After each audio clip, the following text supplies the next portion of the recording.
Folks, I want to welcome you to the Church of Perpetual Life. It's great to see you all here tonight. It's a pleasure to be with you, and we've got some great, amazing things happening. Tonight, we have three amazing speakers. Thank you, David. Three amazing speakers for you. First, we have Dr. Mitch Ghen speaking on root cause medicine, how to obtain optimal health. Followed by Bill Falloon with a presentation on modifiable risk factors that may prevent sudden cardiac arrest, and followed up at the end with Jeff Palmer. Last but not least, Jeff Palmer will be speaking on a breakthrough in longevity and nutrition that you probably have not yet heard of. So we've got three great presentations, and we're not going to be here all night. We've got a 5-star buffet to follow. You're all welcome to join us, of course, for the buffet.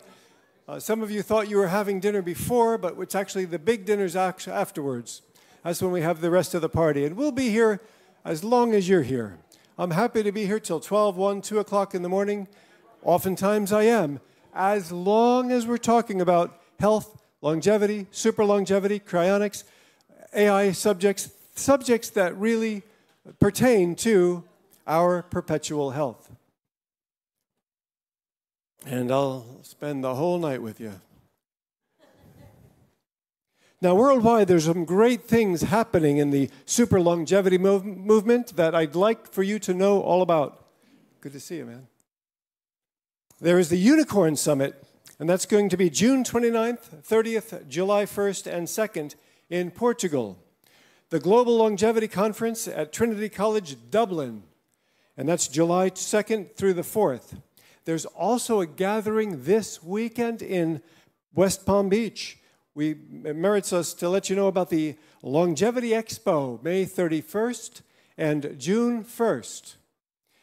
That's just up the street here. If you want to hear about any of the things going on super longevity, on perpetual life, on cryonics, and all these great things, what you can simply do is go to the website perpetual.life, which brings you to churchofperpetuallife.org.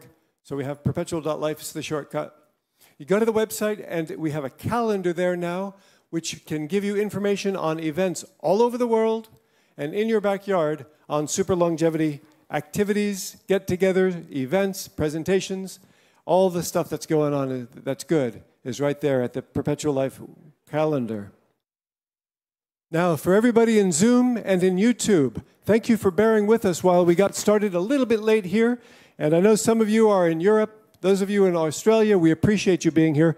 But I want to let you know that if you need to reach me, just go to perpetual.life, and I can email with you. I can connect with you. We're looking to have events all over the world, and there are people who are starting what they're called satellite events, where people are meeting in people's homes, at restaurants, they're gathering, watching with us live. So when I look around, we have maybe 80, 90 people in the room here, another 20 people still wanting to come inside. We've got another maybe 100 people online in Zoom and in YouTube live stream who are also joining us here live at this very moment. And if you want to get on our newsletter, all you need to do is send me an email. I'll get you on the newsletter so you can see when we're getting together. We're going to be getting together for the next 4 months in Zoom and YouTube only. But those of you who are local should be in that Zoom so you can connect with people you've not yet met who could be your next best friend in Zoom and in YouTube. If you want to be anonymous, you sneak into YouTube. You don't have to say who you are. You can just watch everything that's going on, and you'll see all of the events and not have to tell us that your name is whatever it may be. Bill Gates. Oh, did I say that? No, Bill's welcome. Come on. We have passed Volunteer of the Month, and our pickleball guy to do our Perpetual Life Creed. Let's bring up the Creed, and let's bring up David. David Feldman, come on down.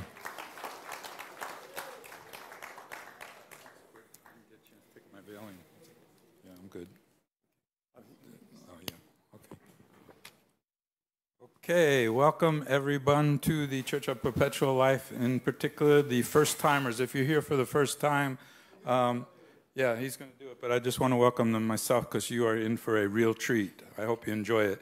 Neil cordially invited me to read the creed, which I'll do in a second, but I did want to do a quick introduction on myself so you know who I am. My name is Dave Feldman. I'm originally from Long Island, New York, but now I'm a local long-term resident of Pompano Beach right here. So I was so happy to hear that they moved the facility up here. They used to be down in Hollywood, as some of you know. I personally have no special credentials, by the way, other than being a former Navy jet fighter pilot. And I was also a winner of a Navy physical fitness test, one time only.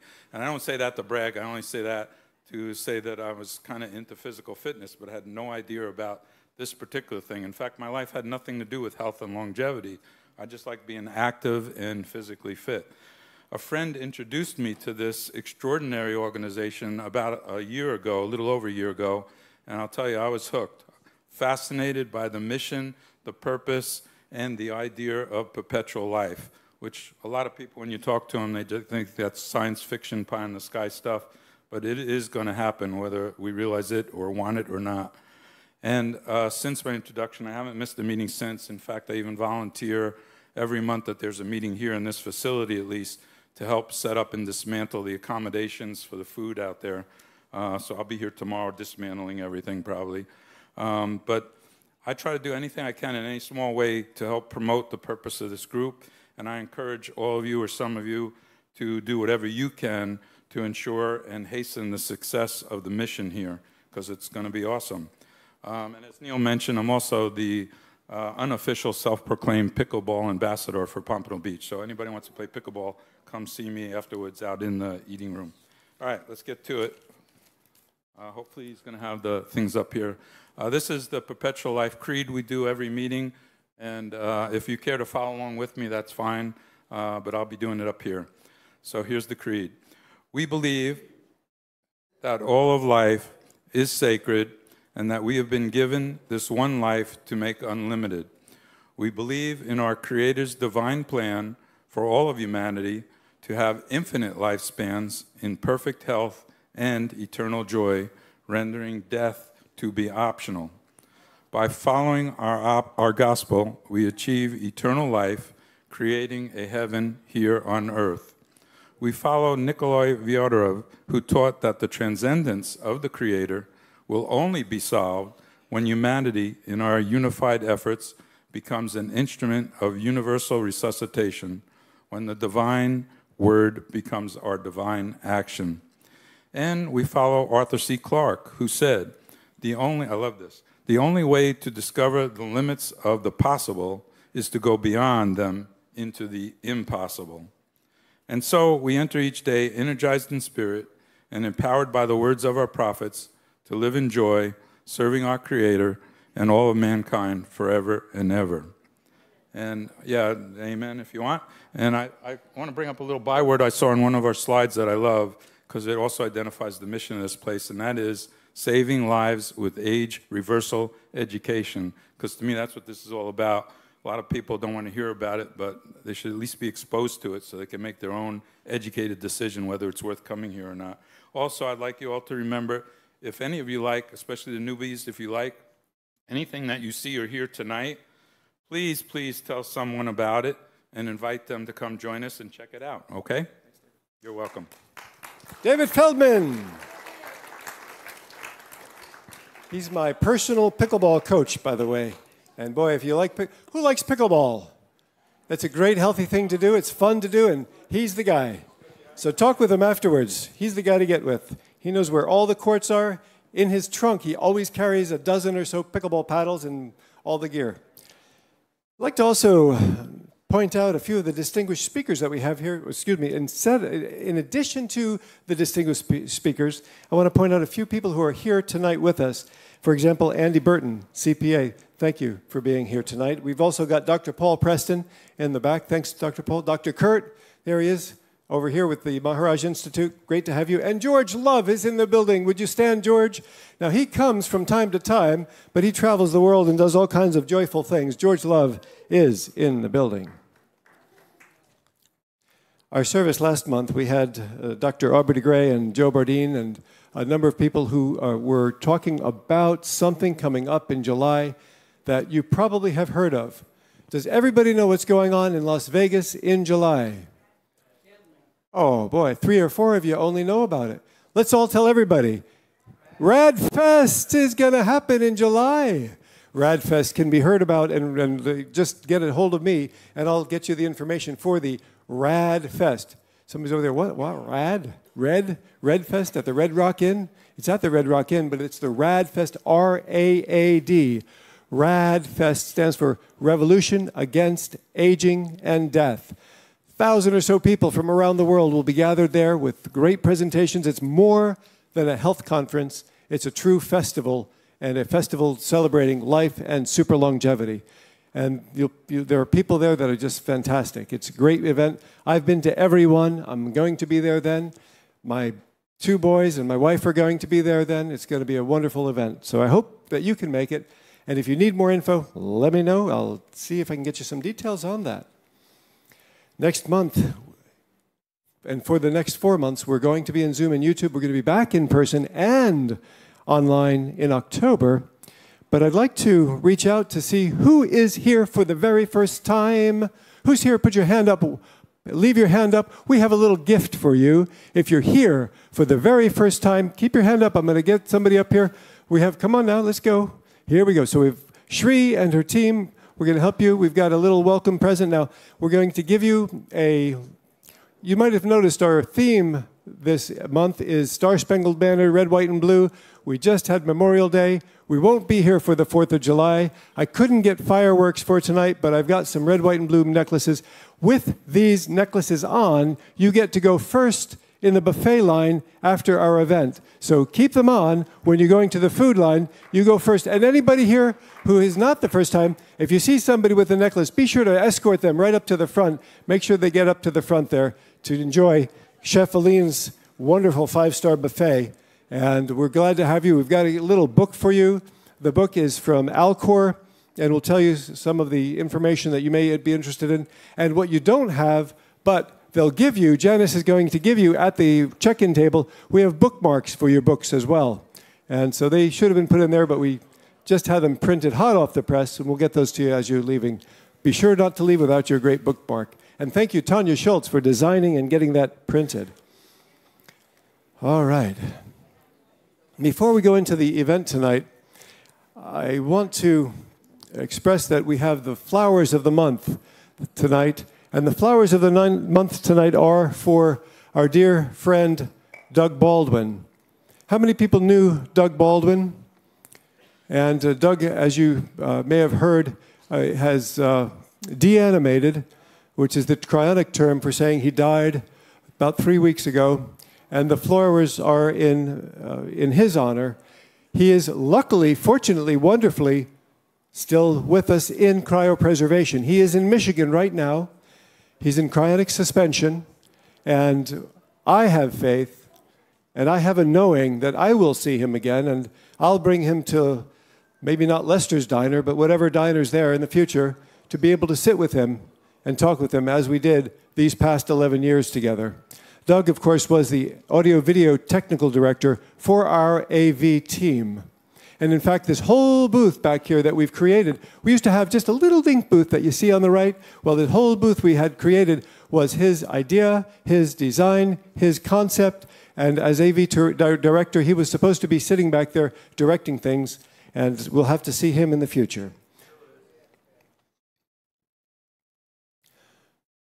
I want to do a shout out now to the volunteer of the month, and that is none other than Houston Westfall with RBS. Now, Houston isn't a guy who's going to stand right now, and he's not a guy that likes to bow, but I want to thank Houston and his whole team for saving Doug's life by giving him perhaps the best cryopreservation I could ever have possibly witnessed. They came, you remember we had the cryonics ambulance here? Back, was it December, January? We had the ambulance here, and he and his team were here to show and give tours of the cryonics ambulance. And that came for Doug. He was immediately put through the whole process, which we won't talk about here, but it's a process you should know about. But even more important, what is important to note is if you have an interest in cryonics, you cannot wait till the last moment. You can't wait till the last second. Doug was a cryonicist for 30, 40 years. He was a vocal cryonicist. He told his family he wanted to be in suspension if something should happen to him, when something did happen to him. And yet, we almost didn't get him into suspension because of some problems at the end. And even, can you imagine, for a guy who has been on cryonics and a proponent of cryonics for 30, 40 years, there are reasons why you need to do things in advance. You can't wait to the last moment. You can't wait to the last minute. Next month, we'll have Dennis Kowalski, the CEO, the leader of the Cryonics Institute from Michigan, to give some words on why it's important not to wait. Because even if you're signed up and you have everything going, you could have something happen. What happened with Doug was there was a glitch on his insurance, and it had lapsed while he was fighting the disease that took him. And you don't want to have anything like that happen, and I'd like to talk with you about that, and that'll be next month online, in Zoom, in YouTube, and I'll be here after the event. If any of you have interest in cryonics, I'm happy to talk with you about it. I'm signed up with Alcor. Are there any other public cryonicists here with us tonight? If you'll put your hands up, these are people you can talk to, that you can talk to talk about what cryonics is and what it means and how you can be more involved in this process that could potentially save your life, so you can see the future that Ray Kurzweil is talking about. When he sees the future, we want to be there in person. We want to be there alive. We want to be there. And I want you to be with us. And that takes up my time. And I don't want to take any time from our wonderful speakers, but I'll be back. And I want to introduce our first speaker of the evening. Dr. Mitch has 38 years of experience in anti-aging and holistic and integrative medicine.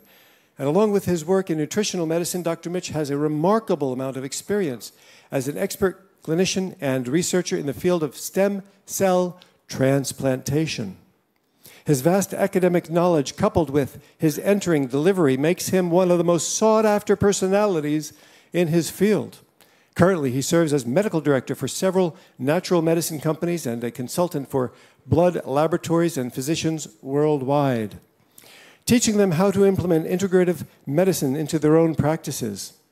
He's considered the doctor's doctor of integrative medicine, as hundreds of practitioners seek his advice for themselves and for their patients. In addition to being a physician, Dr. Mitch holds a master's degree in biomechanical trauma and has a PhD in nutrition and psychoneuroimmunology. If I go slow, I get it close, you see. Wait till I start talking about defibrillators. I've been working on that one, too. He is an international lecturer on oral and IV nutrition, and Dr. Mitch is recognized as one of the premier teachers and keynote lecturers at conferences and seminars on stem cells and integrative medicine here and around the world. Let's bring up a super smart, constantly studying what's going on in the cutting edge of functional medicine, and let's bring up a Dr. Mitch Ghen. Come on up.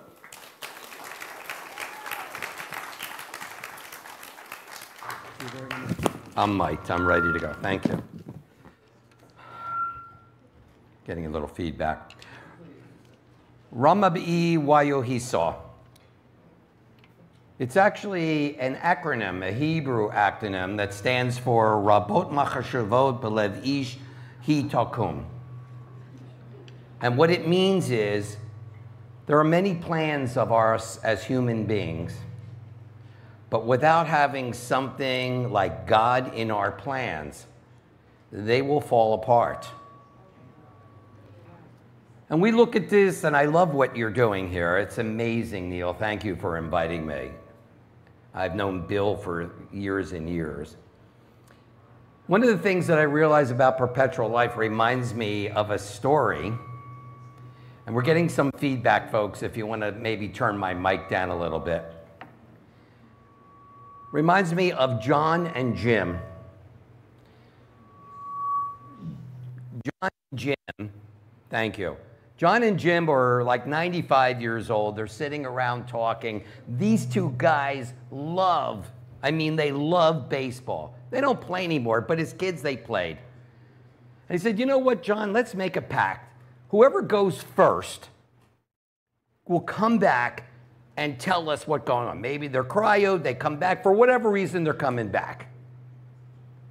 So just about a week later, Jim dies. And a week after that, John's in the kitchen doing dishes, and suddenly Jim is sitting in the living room. And he goes, Jim, you're back already. He goes, I am, John. He says, what are you doing here? He says, I came back to tell you how great it is where I am. He says, well, tell me what you mean. He says, oh my gosh, it's always the perfect temperature. The field, we can play baseball day and night. It is gorgeous. The weather is perfect. There's a beautiful field. It's always lit. We always have enough energy to play. He says, that's great news. He said, that's the good news. He says, but I have some bad news for you too. He says, Jim, what could be the bad news? He said, you're pitching next Wednesday. So tonight, I want to explain to you that things have changed drastically for the way people are getting information. Since COVID, things have changed drastically. People are at home, they're more used to being on the internet, they're more used to getting information. We have, of course, a TikTok and things like that, and I have one of my beautiful daughters there that has over 12 million followers. She's extremely famous. But this is how people are getting information. People are now calling themselves everything under the sun. I'm a lifestyle coach. They take 2 days or something. I'm a wellness coach. I know. I'm a this coach. I'm a that coach. And now I'm a biohacker. You don't tell me, because many of you are listening to them and maybe following them. So you know what I decided? I decided I'm going to learn as much as I can so that I can help you this summer or anyone that goes on vacation. I decided to study as much as I can through the internet and through books, airplane mechanics. So when you're leaving to go on vacation, please call me. You won't need an airplane mechanic, because now I'm an airplane biohacker. And I can tell you if it's going good. Now you say, wait, that's crazy what you're saying. Except I don't know if you're aware, there are 1 million parts in an airplane. There are 32 trillion plus moving parts in a human being. It's a little bit more complex. It's not just one thing. I will tell you in a moment how complex it is. But I want to also tell you where else people are getting information. You must be very careful, and that's through AI. AI is amazing. It does give us information quickly. If you use a Grok, it's an amazing tool. Every one of them, every phone, you can go blip and tell me about this, and you're going to get your information. The problem with it is, at this point, it's extremely biased. You may not be aware. And I get patients all the time saying to me, Dr. Mitch, I looked at this and this is what I found. Unfortunately, there's a few issues, and I want to tell them to you so you can understand. One of the issues by using AI is, where did the source material come from? Let's assume it did come from PubMed, or it came from the National Institute of Science, or it came from, for example, the CDC. I don't know if you're aware, but the studies, many of them, are quite skewed. For those that don't know, when people are granted money to do a study, they often will take what doesn't work for that study and throw it in the trash.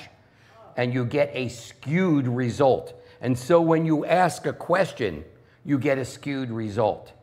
Also, you will get a result that's different depending how you ask. Try it.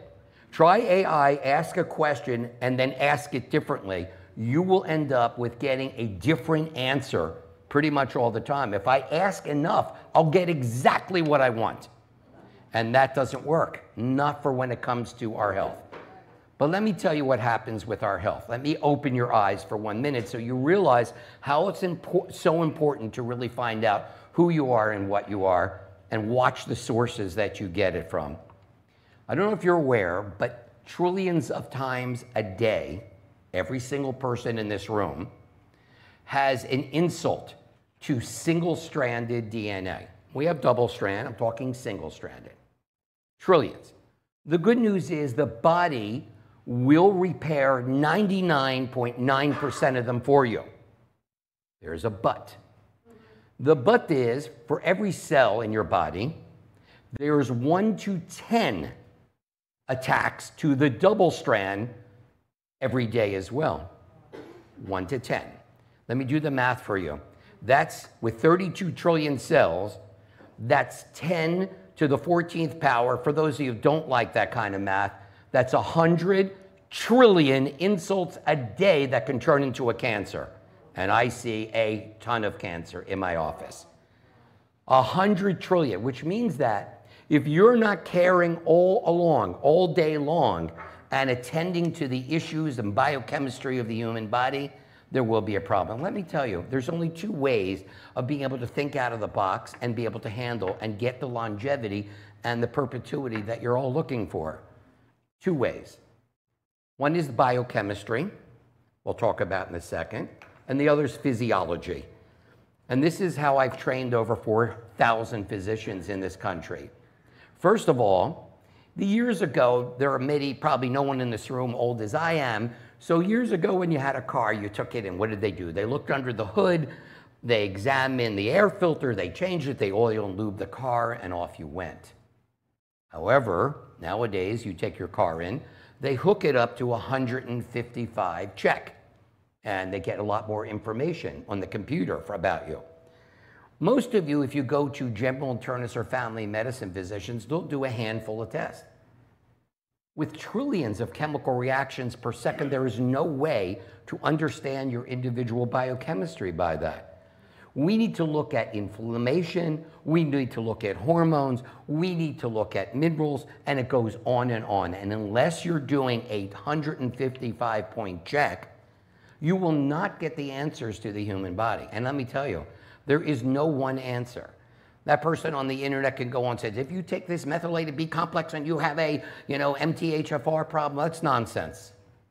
You're not going to be, it may fit one little component, but there are so many moving parts, you need to know what are your moving parts.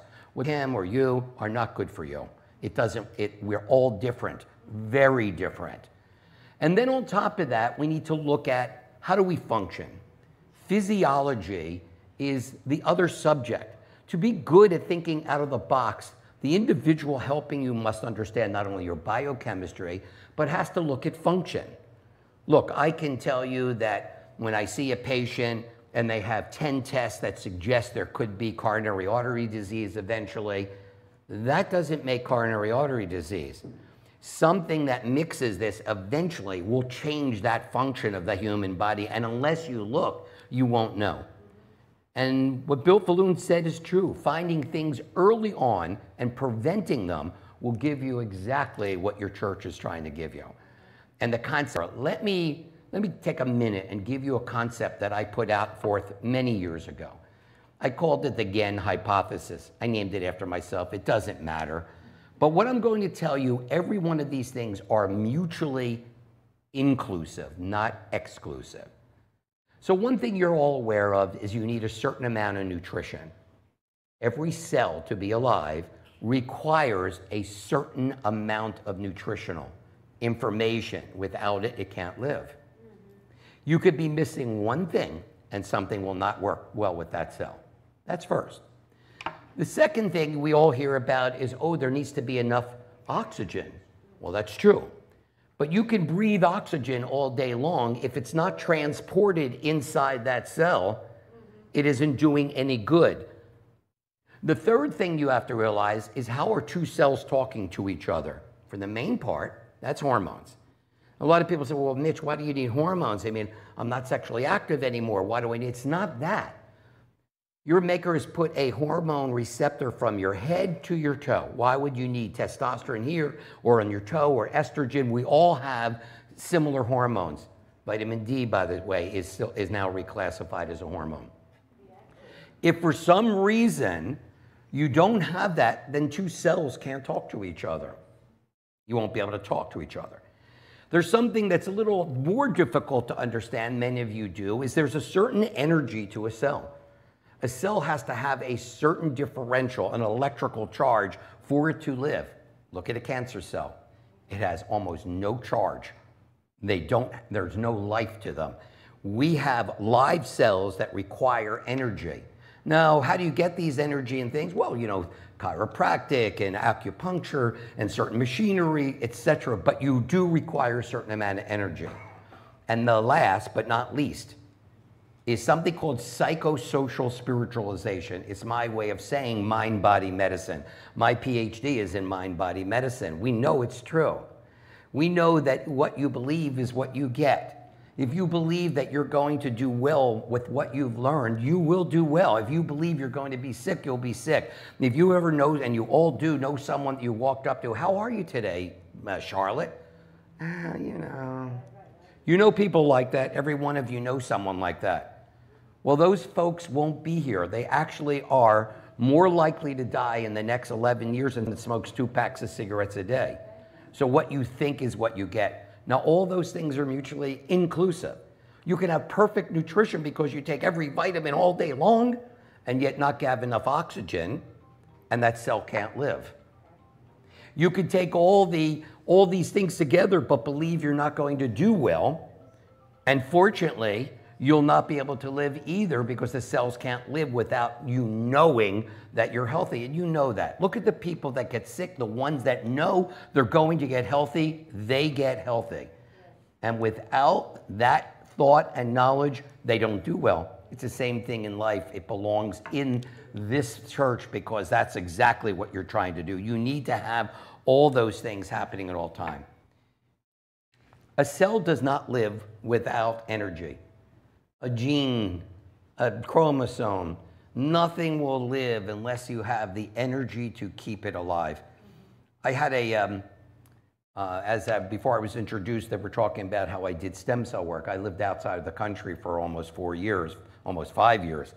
And I had my team one time take a cell, actual stem cell, and put it in a dish and put it on the table. They said, Mitchell, what are you doing? You know it's not going to do anything. I said, I know. But I want you to put it on the table because I want to be able to come back a week or 2 weeks later and be able to honestly say nothing will happen. Nothing will happen unless the cells live within a community or in some sort of environment that allows it to survive. And that's what this is about. You could talk about any nutrient you want. We can look at every single nutrient on the block. Yeah, you need it. You make some of them, some you don't. But what's good for one is not good for the other. So how do you know? How do you figure out what you actually require as opposed to what someone else in this room requires? What do you think? It's what works. Well, how would you know it was working? It's a good question. Well, you could experiment, but I have to tell you, and it's a good story, good question. There are many people who feel that they feel great. And I learned this, and I think, where's our pilot, by the way, in the room that was up here? Is he still here? Our fighter pilot? He'll tell you, and by the way, thank you so much for your service. We appreciate that. He's back there. He will tell you that one of the things when you start to learn to fly is you never can fly by the seat of your pants. You better trust those instruments because you can't tell if you're upside down. Am I right? You know that people that can, diabetics that have 400 or 500 blood sugars when normal is less than 100, often feel great, and they don't know.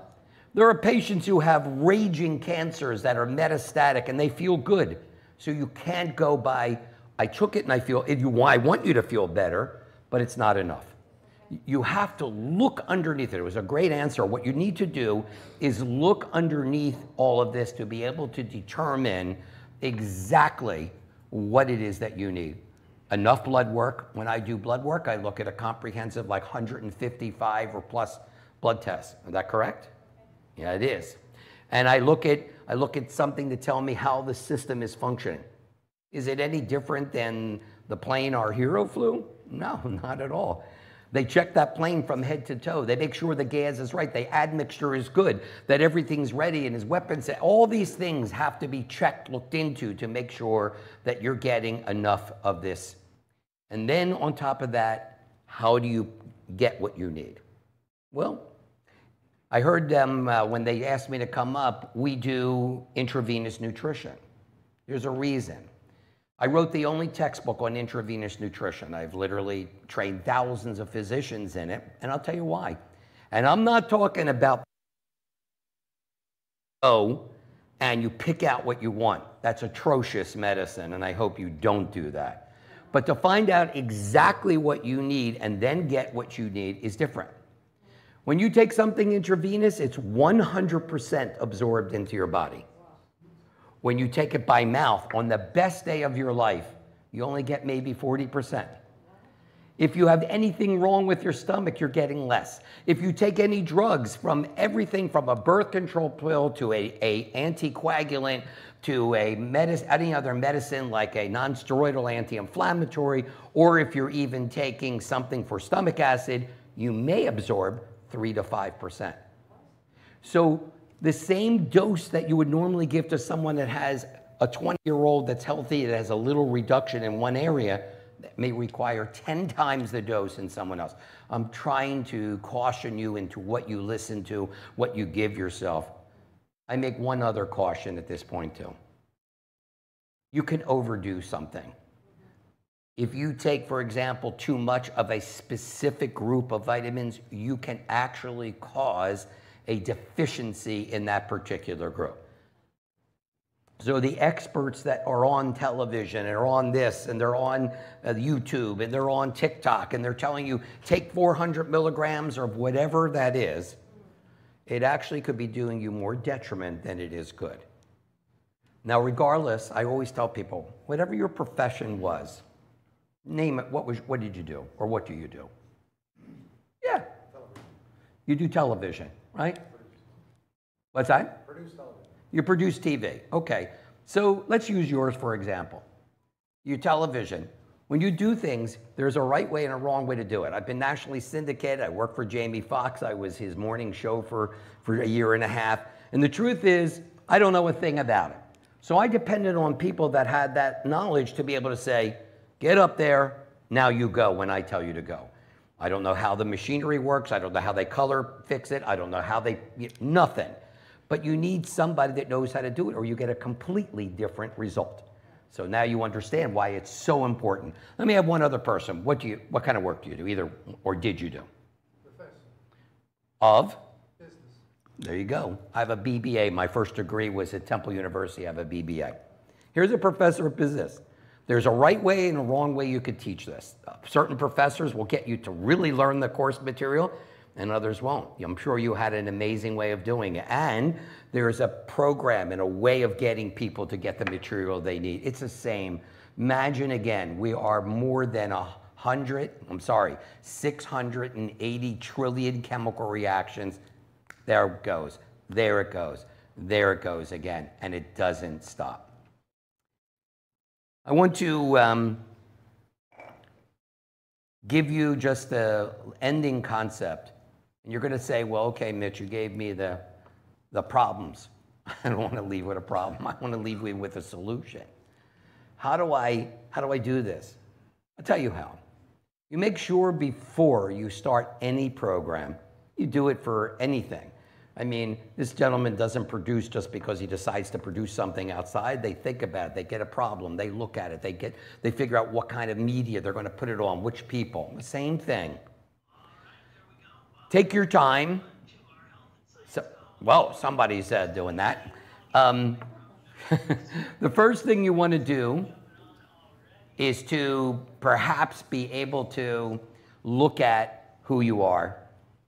You're not the same as everybody else they're talking about on these platforms. Get yourself a full, and I mean deep and full, biochemistry picture of yourself, a fingerprint of who you are. And then take your time to get some physiologic tests, like to look at the autonomic nervous system, for example. The autonomic nervous system is a system that does everything for everyone in this room when you're not conscious of it. It literally is the system that controls your blood pressure, your pulse, your sweating, your digestion. It controls everything that you don't control. And 9 out of 10 things that will kill humankind either begin in that ANS or they end in that ANS. Trauma doesn't. How many people in the room have ever had an evaluation of their autonomic nervous system? Nobody. I end with a story and one other thing. I sat on a plane going to lecture, with a great gentleman who started a company, and I won't say which company because you might know him, with 50 people. He sold the company with 50,000 people for hundreds of millions of dollars. We were both sitting in the front of the plane, and I was saying, where are you going? Oh, I'm going to California. I said, I'm going to California. I'm lecturing at some gathering. And they started talking. I see that he's typing about and to Tesla. I said, oh, do you have a Tesla? He goes, yes. And then everybody else chimes in. I have a Tesla in the front there. And I said to him, I have to ask you a question since they bring you out there, you have so much stock. I said, Mike, two of my patients who are engineers told me that the batteries in a Tesla are so big and give off so much low radiation field that it actually is harmful for the cells and may cause a decrease in longevity. It's an important thing. And he goes, Mitch, I don't know. I don't know about it. So he starts typing. We're flying in about an hour. He's typing, trying to get a hold of the engineers at Tesla. Never gets the answer. But suddenly he turns to me and says, Mitch, I have an amazing cardiologist in Boca. And he said to me, you know what, Mike? If you lose, 3 or 4 years of your life, but you really had an amazing life up to that time, that's amazing. That's great. I said, okay. I said, Mike, let me reframe this for you. God comes on this plane, and I ask all of you right now, whether you believe in God or not, it makes no difference that you can understand what I'm asking. And I give you two choices. He gives you two choices and only two choices. One, your first choice is, I'll give you 10 perfect years of life. At the end of 10 years, you go. You're out. You could be cryopreserved, that's okay, but you're out. Or I'll give you 50 years of miserable life. You'll be in a wheelchair, you'll have a feeding tube, you'll need somebody after you stool to wipe you, you won't be able to eat properly, you'll have to eat through this. You have two choices, only two, 50 years or 10 perfect years. How many in this room take the 10 perfect years? Pretty much, that's right. Because the equation comes down to, it's about quality, folks. Quantity follows quality. Get yourself tested and find out why. Adonai yilachem lachem atem tacharishun. It means God will fight for you, and you will shut up. You will be quiet. Sometimes you need to be quiet and still. You know about right and wrong. You know when something's good and not. Thank you so much for having me. I think I can entertain a few questions for somebody.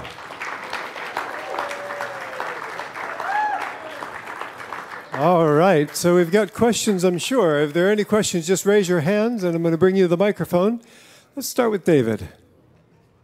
Yeah, very good presentation, Doc. Thank you very much. I was welcome. curious about the vitamins and overdosing on vitamins. I assume you're familiar with Dr. Linus Pauling, who promoted the vitamin C concept, and I take vitamin C pretty regularly. My understanding is it's water soluble, so you can't OD on it. So I do 1,000 milligrams a day. Unless I get a teeniest little sniffle in my nose, then I take 3 1,000 milligram pills a day. So do you have some comments on that? Can you OD on vitamin C? And I'll answer your question. Actually, Linus Pauling said you need 3,500 milligrams a day to maintain the integrity of the artery. Whatever you take, vitamin C has a half-life of about a half hour. That's all. So you want to take it, if you take your 1,000, you could take more. It should be at least dosed across the day because you need the antioxidant. White blood cells use it. The brain uses it. Could you OD on too much vitamin C? The question that you're asking, only under certain, by mouth, very harsh to do, unless you had something like what they call a G6PD deficiency, where you would hemorrhage. Very few people have it, but there are certain communities that have it more than other. But with 1,000, you have nothing to worry about, my pilot. You could even take up to 5,000, 8,000, but if you start to get loose bowels from it, you know you've taken too much. You're welcome. To get the comprehensive testing, where and how much? When you say get comprehensive testing, so I'll tell you, what I do in my office, I give people a prescription, I send them out and let them use their insurance to go to either Quest or LabCorp, and they can get it pretty much on their insurance. Does that answer your question? Okay. Question over here. You mentioned autonomic nervous system testing. Very few people have mentioned that before at this church. What kind do you suggest? And if you find that you have dysfunction, like I've done some assessments before of some degree of dysfunction, what medications can you recommend to explore for doing that? It's a great question. I'll do it in standing on 1 foot fast for you. The autonomic nervous system is broken down into 2 pieces. One is the sympathetic lion chasing you, and the parasympathetic, which is there ain't no lion there. So depending on where the dysfunction is depends upon, there are nutrients, there are even certain plant-derived nutrients too that will also help to fix it. But that evaluation can tell you whether it's functioning properly, whether you are going to have a dysrhythmia, whether you have coronary artery disease, whether you have microcirculation, whether you have a neuropathy. I mean, it is a massive exploration. And the answer to it is, what is it that you're having? I can tell you this, though, that's most important. You can't take your car, no matter how great your car is, and put your foot to the floorboard and drive from here to Germany and back every day. Well, that's if you could cross the water. But the human being and all animals have this sympathetic nervous system to help them. You watch a cat, it's startled, it moves like that. It was meant to protect us and get us away from problems. The problem is we abuse it, we overuse it because we overthink everything in our head, and that's part of psychoneuroimmunology. You want to fix it? I give you one thing right now that'll help you to fix it. Walk barefoot outside on the ground, or go to the beach, breathe in, do 4-4-8 breathing, 4 in, hold for 4, breathe out for 8, do meditation, do humming and singing. All of them immediately engage the parasympathetic. Why did I tell you that? Because pretty much all autonomic dysfunction, because all autonomic functioning starts in the sympathetic and the parasympathetic cuts it down. Even when you sit to where you stand, it requires that system. And it's complex, but good question. I hope I answered enough for you. Who do you go to? Me. The question is, who do you go to? And Me. There you go. So thanks, Dr. Mitch. Well, so I could tell you, I train doctors and do it. There's other doctors, I'm kidding, but there are a lot of doctors that you need to have the full type of machinery that actually looks at that system. It is inherent in our long-term health. You could have, like I said, everything else perfect if that's bad. There is machinery, it's non-invasive, takes 30 minutes, and you have more answers than you've ever had. I hope it helps to a degree. Go ahead. Sorry, Neil. Dr. Mitch, that's great. No, we've got another question from a gentleman who does a 5-hour round trip to be here for our events. A great member, John. Oh, thank you, Neil.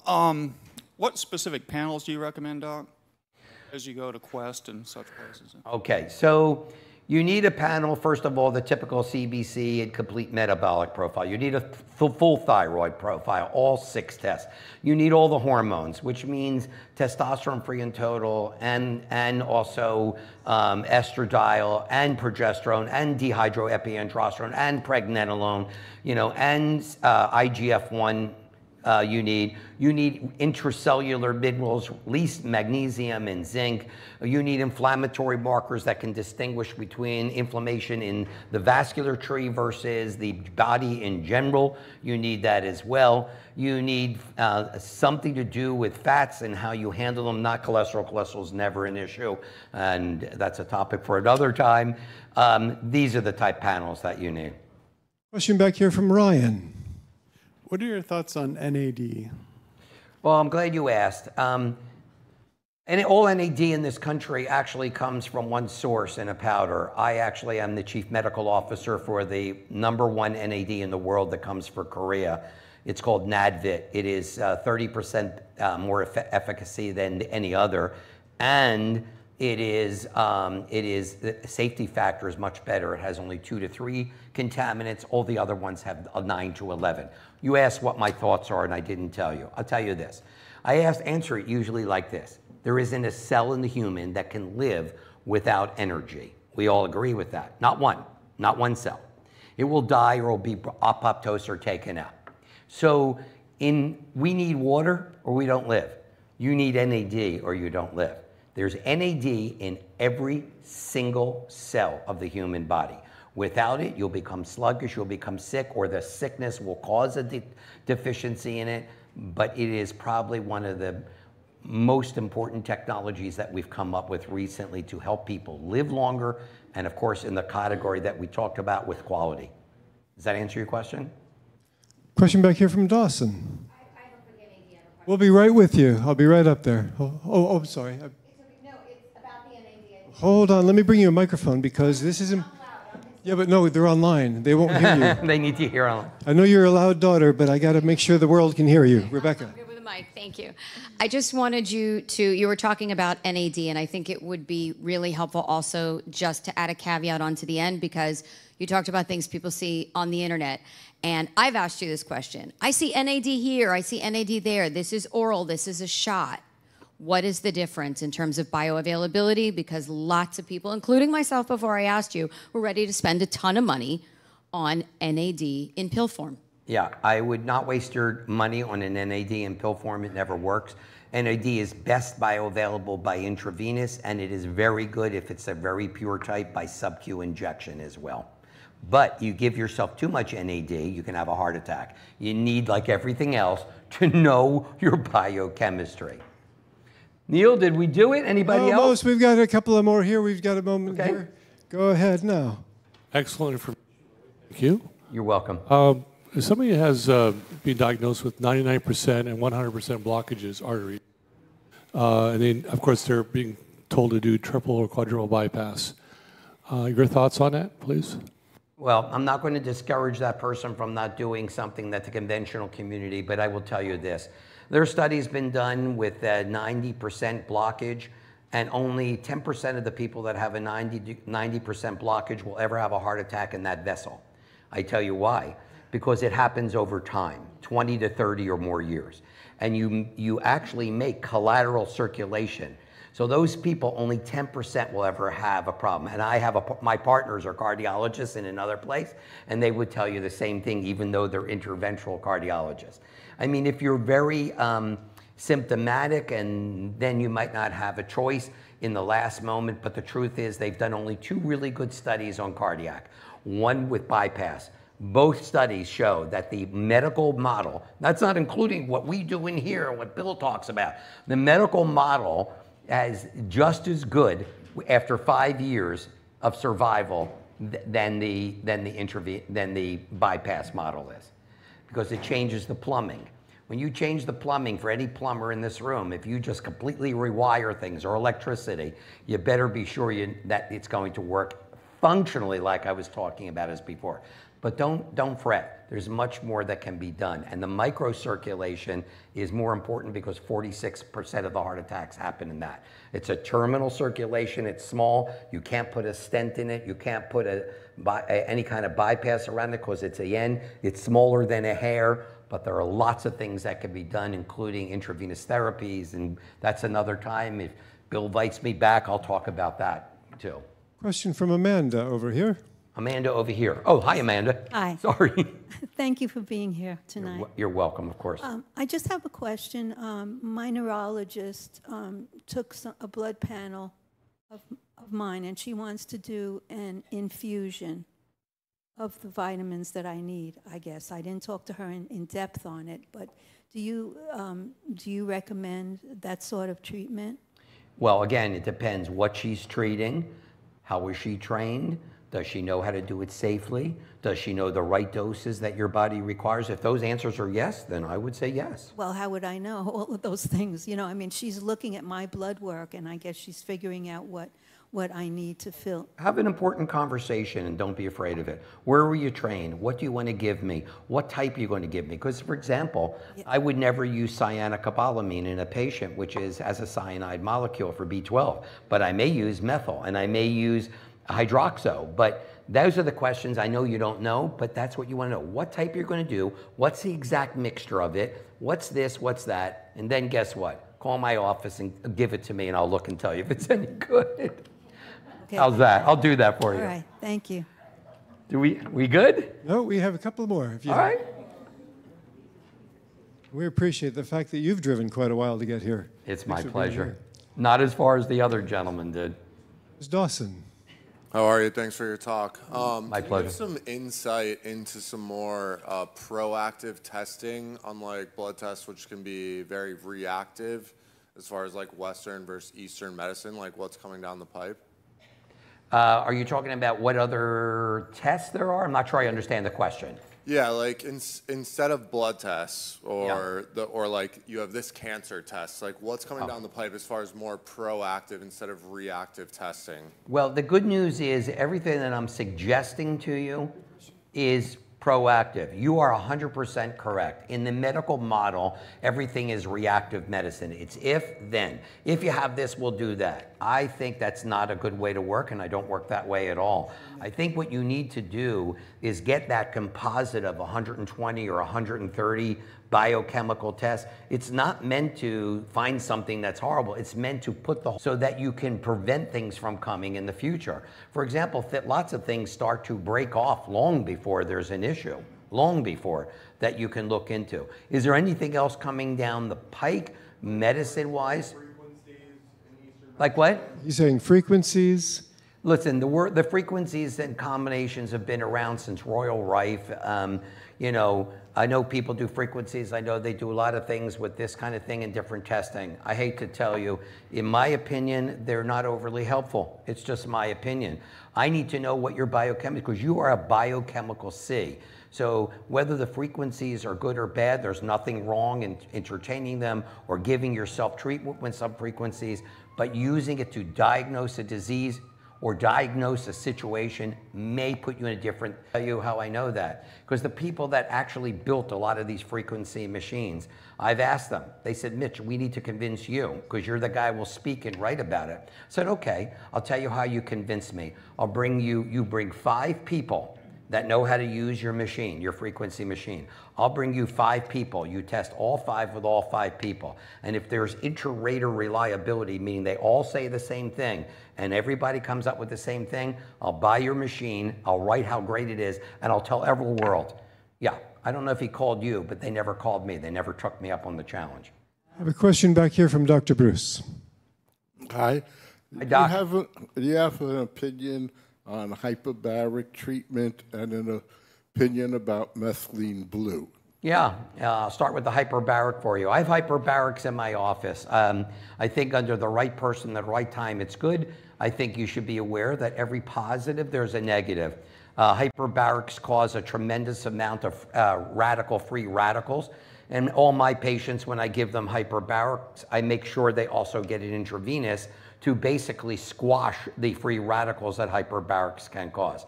Methylene blue is a very good thing as long as you do not have a G6PD deficiency. If you have that, or if you haven't tested, you don't know, that methylene blue in any large dose could theoretically cause your blood to have a hemolysis or you to bleed internally. So get it checked first. Methylene blue, no more than 5 milligrams a day. It is stimulating. It is part of the salvage mechanism of NAD, because we use NAD, we talked about it, the body will preserve it and bring it back. So that's my opinion of the use of both. You're welcome. Question from Ethan here. Hello. Do you have any recommendations for treatment for someone who's been diagnosed with dementia? Yeah. The problem with dementia is once usually the diagnosis is made, and I will give you an answer to your question, more than 90% of the neurons have been already damaged. If you find people early on, or if you test them early on, and there are great tests to determine, I don't mean just a simple, one-on-one mental status examination. There are actually physiologic tests. Part of that we were talking about the ANS, or physiologic tests for the brain. Or if someone notices already that you're having problems, that person should be tested and treated immediately. There are lots of things that can be done, many things. And going to one of the things that is new and fresh and unbelievable, and again, I'm the CMO of this company, is molecular hydrogen. It makes a massive difference in these patients and lots of other things too. So the key is prevention, and I will tell you how to do that, and I'll end with that. And then I will tell you, the sooner you do, we can. But I'll tell you about an island in Greece. Have you ever heard of the Greek isle Ikaria? I think I'm pronouncing it right, Bill. Ikaria? You know they have zero dementia. Can anyone tell me why? If you do, Bill will buy you lunch tonight. Why? They walk a lot of pills. What? They walk a lot. Yeah, but there's something else that's in common. There's many other places that walk a lot. Real food. Yeah, real food too. Why? I'm going to tell you why. Someone used to ask me, Mitch, if you're on an island by yourself, what would you want there? I love Bill, but I don't want Bill on the island with me alone, okay? That's what I'm saying. That's the first thing. But I used to say curcumin. But guess what I say now and why the people of Ikaria have no mental decline? Other people. Matcha green tea 3 to 4 times a day. I just gave you the secret to prevent you from getting dementia. Drink green tea. It's anti-inflammatory. It's everything. We got 2 more? One more, I believe. Okay, one more. Great presentation. I just want to ask you a nutrition question. I have a degree in nutrition. 1974, the teacher told us if you were on a stranded island and you could live on one type of food to live on the rest of your life, what would it be? And she told us liver. And we're all looking at this lady. Are you crazy? Liver? My question to you, sir, if there's one type of food that you could live on, the best type of food that you could live on, what would it be? Wow, if I was on an island, I had only one food. Well, it wouldn't be liver, to tell you the truth. That wouldn't work for me. I think probably a coconut. I would have the. I'm talking about anything. Anything from anywhere. Oh, anything I want? Anything that came out of the sky that you could live on the rest of your life. Well, I would say I could probably live on coconut the rest of my life. It has fats, it has fluid, it has electrolytes in it. I probably could deal with that. I'd like to have honey with me too, because I know that pretty much it will also help me live, and some protein. So I think with the coconut would be my answer, because I'll get some protein, I'll get carb from it, I'll get water from it, I'll get the electrolytes. That would be standing on what would be mine. You want to give it a shot for a few years? You and I will disappear, we'll try. Ladies and gentlemen, Dr. Mitch, thank you. Oh, thank you. Thanks. Thank you. Hey. So great to have you. For me, it's coconuts, though. Our next speaker is none other than one of the founders here of the Church of Perpetual Life and a leader in the global movement for longevity and super longevity. Let's bring up Mr. Bill Falloon.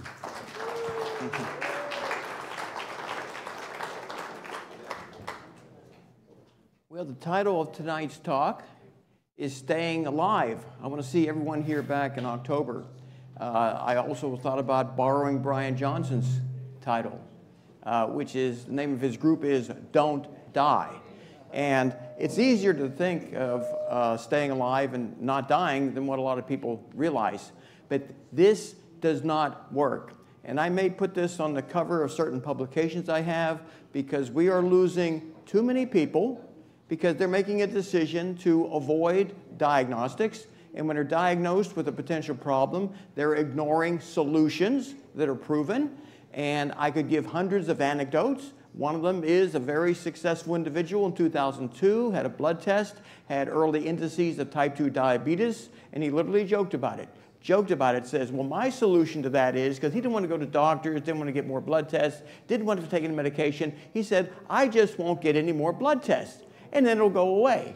Well, it didn't. And about 10 years later, he started suffering neuropathy and the multiple morbidities that are associated with type 2 diabetes.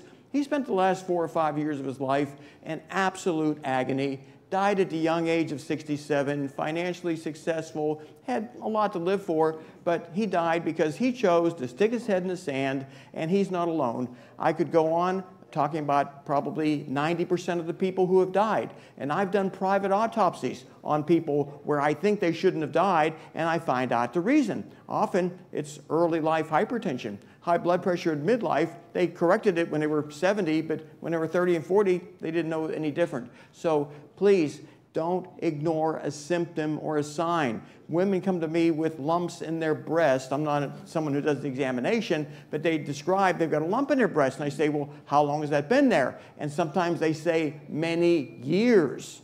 And I'm thinking, well, you should have had that checked out. They said, I know, but I didn't want to be inconvenienced. And I don't blame them from the standpoint of going to doctors, fighting with insurance companies, dealing with prior authorizations, diagnostics, surgeries, radiation. I know it's inconvenient, but it doesn't go away just because you pretend it's not there. So if you ignore a sign, symptom, if you avoid diagnostics, or if you get diagnosed and avoid treatment, you simply will have that disease progress and to the point where it will no longer be curable.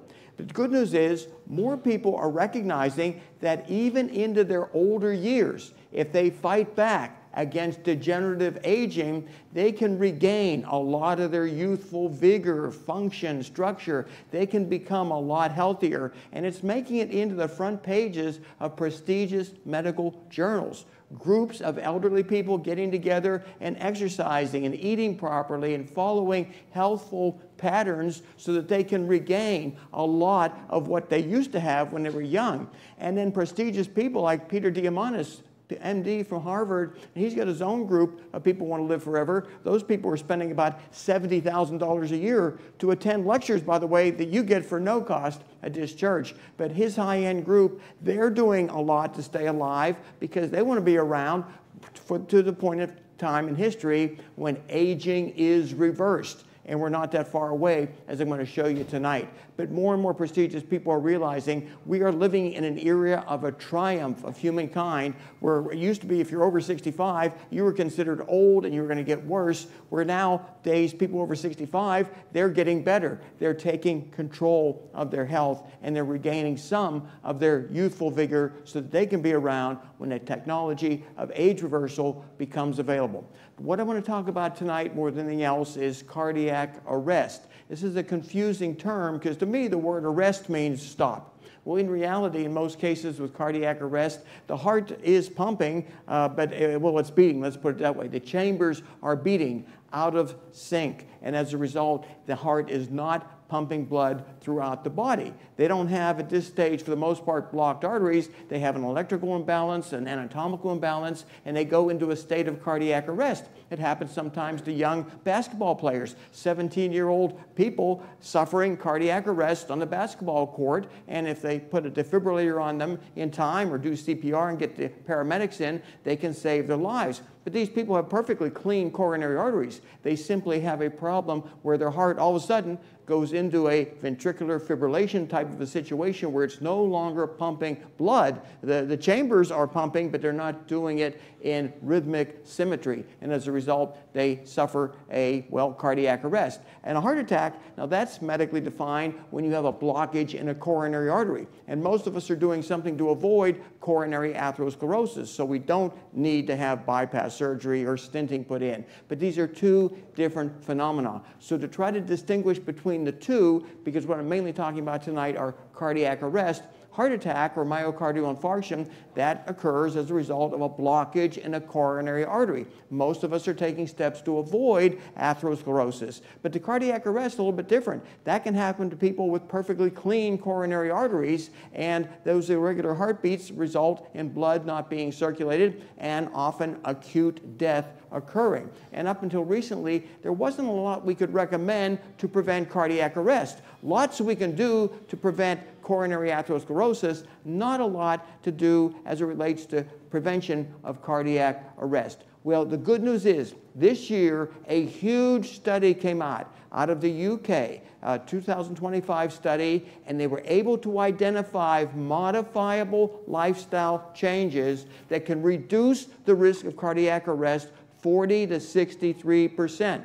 And this is a group of over 500,000 people, meaning the quality of the data is substantial. And this is a follow-up of over 13 years. So that what I'm going to present you in the next slide, it has real-world meaning. It lets people understand they may be able to do something or do a lot right now to reduce the risk of something that's killing, maybe 450,000 Americans every single year.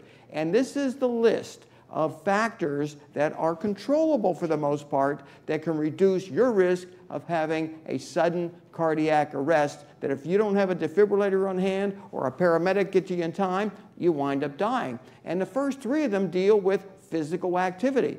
High levels of physical activity reduce your risk of a cardiac arrest substantially. Those are the three first items that are in green on the top of that chart. And interestingly enough, glucosamine supplements, which people take for arthritis, and this is in the UK, and if you take a glucosamine supplement, you reduce your cardiac arrest risk by about 20%. And I was curious about that. I thought, well, how many people take glucosamine? Turns out in the UK, about 1 out of every 5 people are on glucosamine for arthritis, and they get a side benefit without knowing it of reducing their risk of sudden cardiac arrest. But the first three on that chart, most important. Physical activity, different types of physical activity, reducing that risk. And then the other items there in green. Now red, those are what increases your risk of a sudden cardiac arrest. And that includes a lot of what people understand, depression, a lack of social interaction, which is one reason why we have this church. You get together at least once a month during our season and you interact with people. That's very good for you. And maintaining a healthy body weight. And to kind of validate this data, well, if you smoke cigarettes, yeah, your risk of a cardiac arrest very much higher than if you don't use tobacco. Surprisingly and disappointing for certain people, a lot of egg intake seems to increase the cardiac arrest risk rate for reasons we don't know. But the number one factor in this study, again, over 500,000 people studied over 13 years, is not being employed.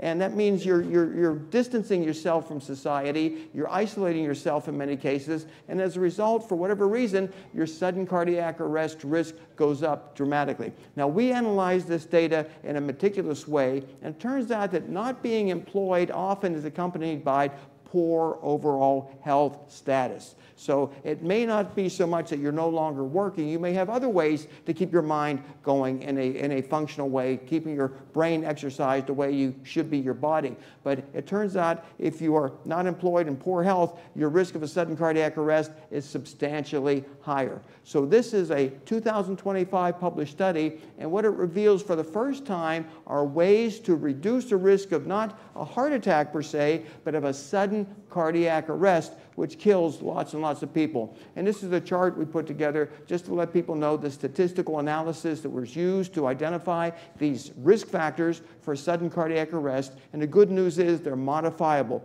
More physical activity, more integration with people, staying away from, well, the bad habits that people engage in. You can reduce your risk of having a sudden heart attack, a sudden cardiac arrest, and then deal with coronary artery disease separately.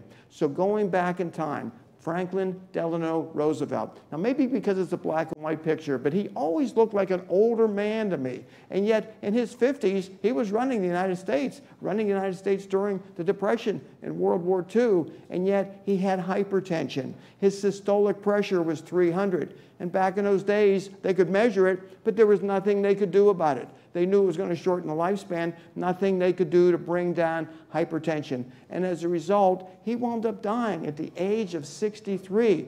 And I think, wow, I'm going to be 71 this year. I'm probably doing more now than I've ever done my whole life. And yet, he didn't have that luxury. I have the benefit of taking antihypertensive medications, so I don't have to worry about my systolic going through the roof. He did not have that kind of benefit. And I use this as an analogy that this time in history where we are right now, there's a lot that we know we can do to avoid dying. A lot we can do to stay alive, and people like Franklin Delano Roosevelt did not have that. And because of his early death at age 63, the Framingham Heart Study was initiated to identify what was causing all of these cardiovascular deaths, these heart attacks, these strokes. These problems are taking people out sometimes at the early age of 40, 50. So Framingham was able to, over a period of multi-decades, identify what is the underlying causes of atherosclerosis, what we can do to prevent them, what we can do to treat them better. This study, by the way, is still going on with descendants of the initial Framingham Heart Study people. So this is what we are trying to do as it relates to aging.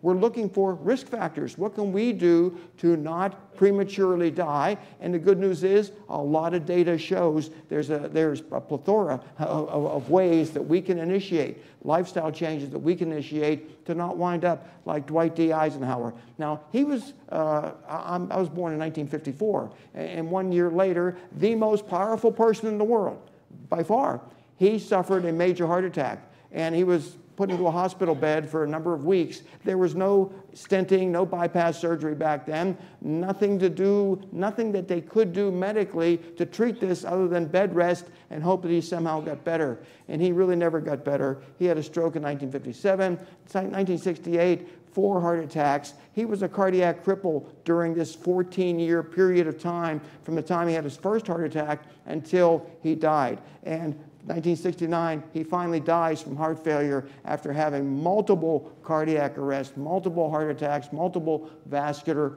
problems. And we don't want to wind up like that, and we don't have to because technology has advanced. It's advanced so that people like Lyndon Johnson, if he were alive in today's world, well, he could have had a bypass procedure and would not have died of a heart attack at that young age of 64. But you think Lyndon Johnson resigned from the presidency at age 59 because, frankly, he had angina pain, he had heart disease in his family, he knew he wasn't going to live long, and that wasn't that long ago, and yet that was taken care of with medical technology so that today's former presidents, they're all still alive. Clinton, 68, 78 right now, years of age. And if you remember, he used to jog. He used to be famous for jogging, and Secret Service agents keeping up with him. And then he'd go to McDonald's to have his lunch. And he had significant coronary artery disease. They did bypass at 58. He continued some bad habits. They did a stent at age 63. But you look at him now, he's 78, still alive. George Bush had a heart attack or an LAD occlusion, and at age 78, he's still alive. And Dick Cheney, multiple vascular problems. And every time he developed an issue, the technology evolved to save his life. And the same is going to happen as we move towards curing aging. We're going to find ways to deal with certain aging pathologies. We're going to reverse them, and we're going to have people living decades longer than they were supposed to only because of the technology. So I use this as a real-world example that in our lifetime, in almost everyone's lifetime here, we've seen these presidents come and go, and they typically are alive today because technology enables that to happen. And then Jimmy Carter, well, he may have had good vascularization, but 2015, he was terminally ill with metastatic melanoma cells in his brain. And then the drug Keytruda started to become available. That's a checkpoint inhibitor drug used with chemo. They cured him. They cured him of terminal cancer. And then he suffered other problems, but he made it to age 100. And if it weren't for the technology that evolved, he wouldn't have. He would have died at a much younger age. So we're seeing before our eyes the evolvement of technology in a way that people are living when in the past they wouldn't have. So the good news is there has been a substantial decrease in deaths from heart disease, and if the obesity epidemic continues, well, that's going to start going the other direction. Thank goodness for the GLP-1 agonist drugs, Mounjaro. You're hearing about them all the time on the news. They are enabling people to lose weight, hoping we're going to continue to decrease heart disease risks. Now, last month, we didn't have a service because I was in the Bahamas. There is a scientific summit that they hold there every year. People fly in from around the world to put on presentations like I'm doing right now, and it is sponsored by Dr. Desiree Cox. And when she called me 3 years ago to say she was starting this, I first said to her, "Are you and I masochists?" Because these conferences involve a tremendous amount of work to put on, and she was willing to put that kind of work effort out. I assisted her where I can, and others did. And this is held at the Atlantis Resort over a 3-day period where literally from around the world, scientists come in and talk about their research, what kind of results they're seeing. And we had some very successful interactions with government officials. The Bahamian government wants medical tourism. They want to enable us and others to bring clinics into their country so that people can gain access to better medications. So a new act was passed in the Bahamas to speed up the approval of clinical trials, enable European and other medications to get into the Bahamas easier, so that if you need a medication like thymosin alpha-1, you might be able to go over there and get your hands on it. It might save your life. So it's good progress in the Bahamas. I'm very grateful that I went over there because I kind of motivate them to understand that they can improve the standard of living in the Bahamas if they enable more medical technologies to become available. And the big announcement they made is they have contracted a $5 million contract with a U.S. computer company, and they're going to develop a program to enable clinical trial approval to occur fast and to monitor the efficacy of certain new medications as they go through the clinical trial process, so we get to know what's working and what's not. We hope that is successful. They're very, very impressed. And that what they have a timeline, and I hope they make this happen. This is what they're talking about, almost being available, that they should be able to approve clinical trials in about 6 to 8 weeks. That's not proven yet, but that is their objective. In other words, they recognize the FDA is taking too long to even allow us to do research. So they want to speed up that process in the Bahamas while still keeping the standards rigorous so that people are able to gain access to technologies sooner than what they currently are in the United States. And the Bahamian health minister, he announced that age reversal, he's been following it very closely, going to be bigger than the internet. And I believe that's going to be true too, because frankly, everyone is going to want to have their aging process reversed once validated methods become available. And another important revelation is that the good news is that if there are medications in Europe or Japan that are identified as being efficacious, they can be brought into the Bahamas. And if you're dying of a disease that medication can treat, you can fly over there pretty quick, get access to that medication, bring back a 3-month supply. You might save your life. So we made a lot of progress over there in the Bahamas over a 4 to 5 day period where I met with a lot of high-level government officials, a lot of medical doctors, and everyone is very excited about the prospect of making age reversal available in the Bahamas. So as it relates to our age reversal research, most of you have heard me talk about the Yamanaka transcription factors. This technology enables old cells to be reprogrammed back into younger cells, and those younger cells then regenerate our tissues in a systemic way. It's making it into the major publications, cellular reprogramming. That's putting these genes, these Yamanaka factor proteins, into the cell so that the cells become younger. And the good news from this Washington Post report is someone is going to be filing an application with the FDA to do a clinical trial very soon in people in the United States using Yamanaka factors. And they gave some simple ways in which Yamanaka factors work. And one way is dealing with senescent methyl factors that accumulate in our DNA. They clog up our DNA. And when you introduce the Yamanaka factors, it helps strip away some of that senescent methyl factor donors that are now no longer functional. All they're doing is clogging up your cellular DNA in a very, very adverse way. So I'm going to explain in as simplistic terms as I can. We've got new people here, and some of you, I think, may want to see this again, how we deliver these OSK proteins into your DNA or into the DNA of monkeys as a result of the technology where we take a lipid nanoparticle, lipid being a fat, and we embed an OSK blueprint into that fatty molecule, a lipid nanoparticle, very tiny, and that easily enters the cells where it releases mRNA into the cells, and that mRNA OSK is then transformed by our ribosomes into the OSK proteins. They enter the nucleus, they bind to the DNA, and they then reprogram our cells to grow biologically younger. And this is how we're going to be doing it with monkeys. We'll be using lipid nanoparticles, polymer nanoparticles. We're going to be trying several different ways to saturate the DNA as quickly as we can with the OSK proteins, which initiate OSK genetic activity, which reverses cellular aging. It reverses aging in live mice. our research will deal with monkeys. If we can reverse aging in monkeys this year, we hope to do clinical research in 2026 on people to enable them to grow biologically younger. This is the simplistic chart of what we are doing, and the good news is this is something that's done with other gene therapies also. Lipid nanoparticles, there's a number of different ways in which genes can be added to our DNA, and by doing that, well, we can make DNA function the way we would like it to. So OSK, transcription factors, reprogram old cells back into younger cells. It's been proven in cell culture, proven in mice.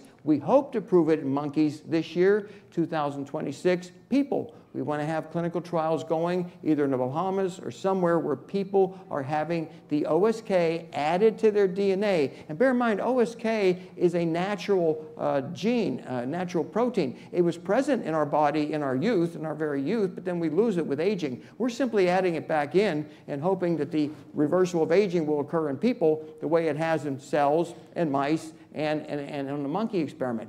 And just so you understand, I'm not just talking about what we're going to be doing. This is research in motion today. We've been working on this now for over a year. There's a lot of factors that have to be put into it, a lot of different work that has to be done. This is what's been spent so far out of my pocket. I'm spending this money on my own to see if I, along with Jeff Bezos and a bunch of others who are funding this kind of research, who can be the first to reverse aging. I don't care who does it first, frankly. I just want to see it happen in my lifetime. But what we do first is we take the OSK, we embed it into a nanoparticle, be it a lipid nanoparticle, a polymer nanoparticle, and we have to test it in cell culture. We have to make sure that we are actually delivering these OSK genes at least into a cell culture. And then once we ascertain that, we take the effective lipid nanoparticle and we test it in mice, very quickly test it in mice to make sure that we're delivering lots of OSK to the genes of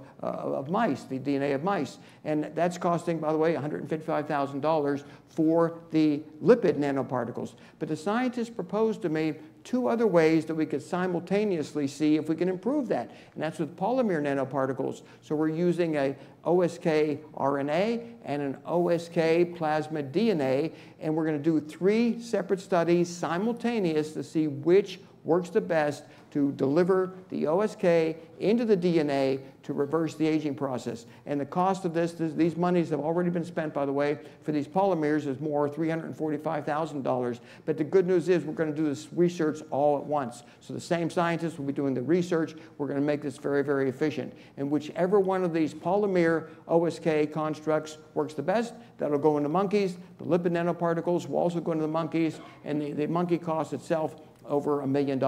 This is real-world research going on right now. I'd like to think we make progress every single day, but this is, again, a very complicated procedure that we're doing, and we have to be very meticulous. We don't want to get a false positive or a false negative. We want to know, is this really working in monkeys? Because if it's working in monkeys, we're going to be trying it in people very, very soon.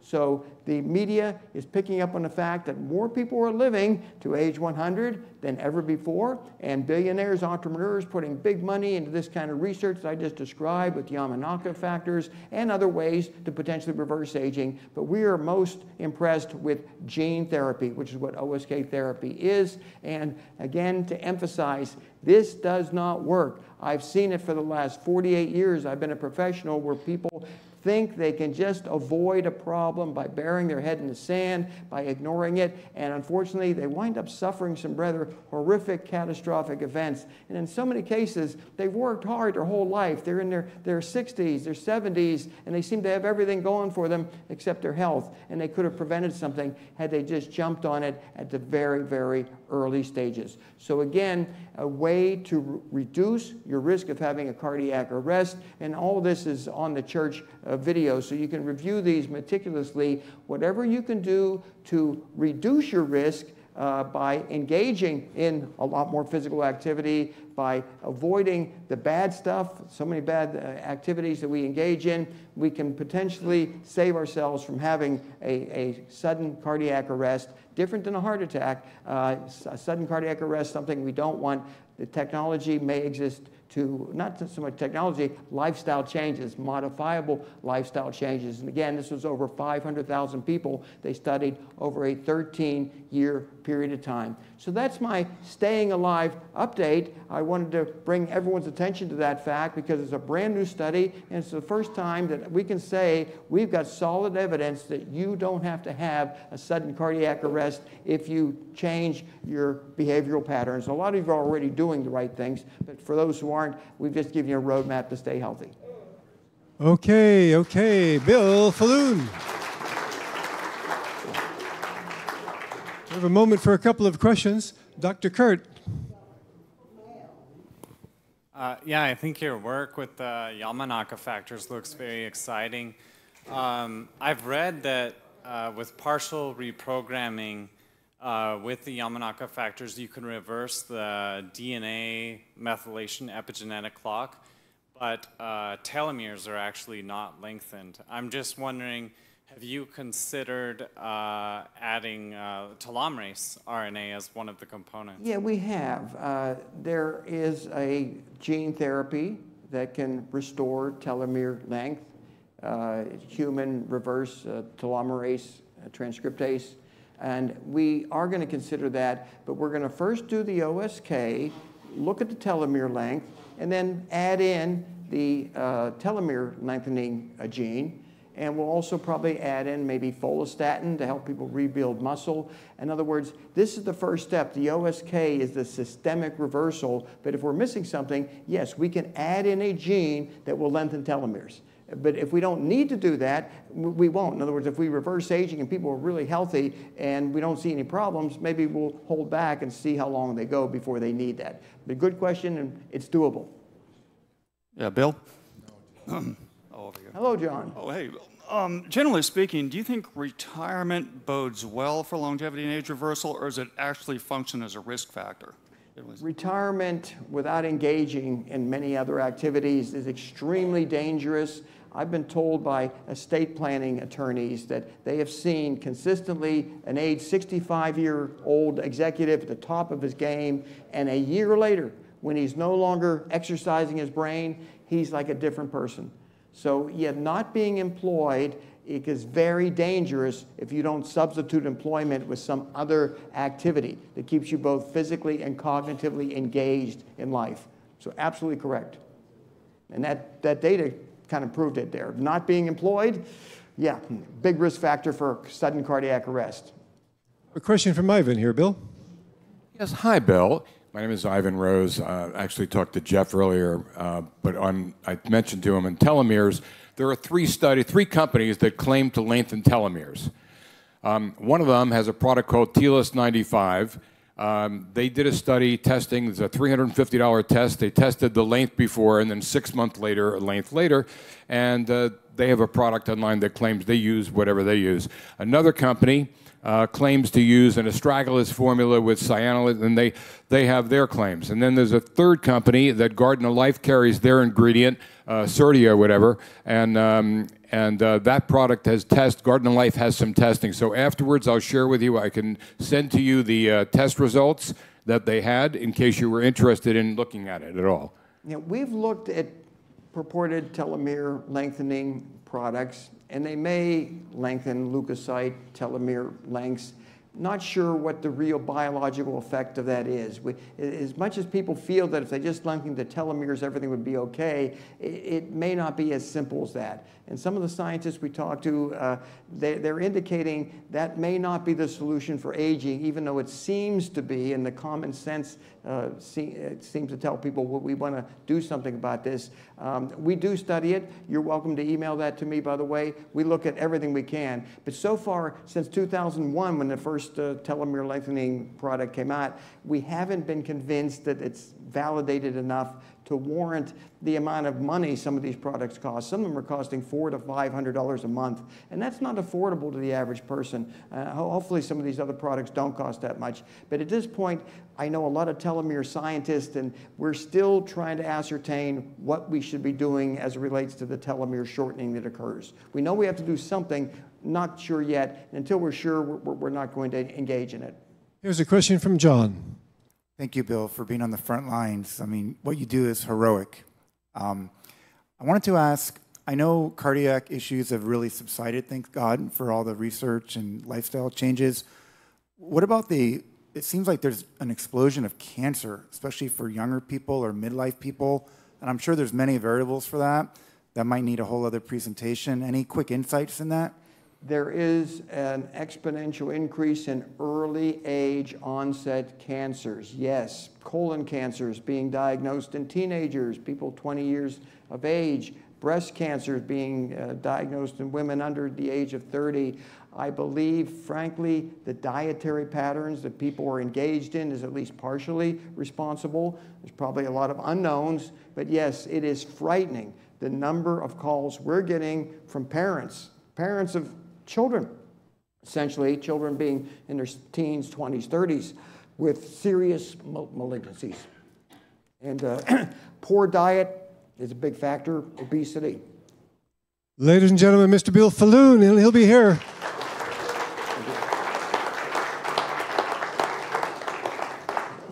Those of you who missed a chance to get a question in, he'll be here afterwards and be able to talk with him after this evening. But we do have another speaker, and I want to thank Larry for hosting a party in which I re-met my old friend Jeff. Jeff is the founder and CEO of Clean Machine, an all-natural nutrition supplement company, and a world-famous proponent of living a vegan lifestyle. He has been a 100% drug-free vegan for over 40 years, not to mention being a champion bodybuilder. We have coming up now on his talk, he's going to be talking about a breakthrough in longevity nutrition. Jeff Palmer, come on over.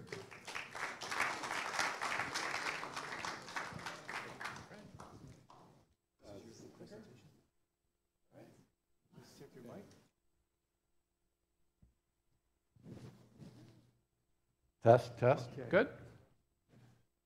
All right, well, welcome. First, I want to ask, since we had a lot of telephone activity here tonight, if everybody could silence their phones for me so we can do this uninterrupted. Yeah, my name's Jeff Palmer. I own a company, Clean Machine, to encourage other people to keep the machine we're born into as clean and healthy as possible.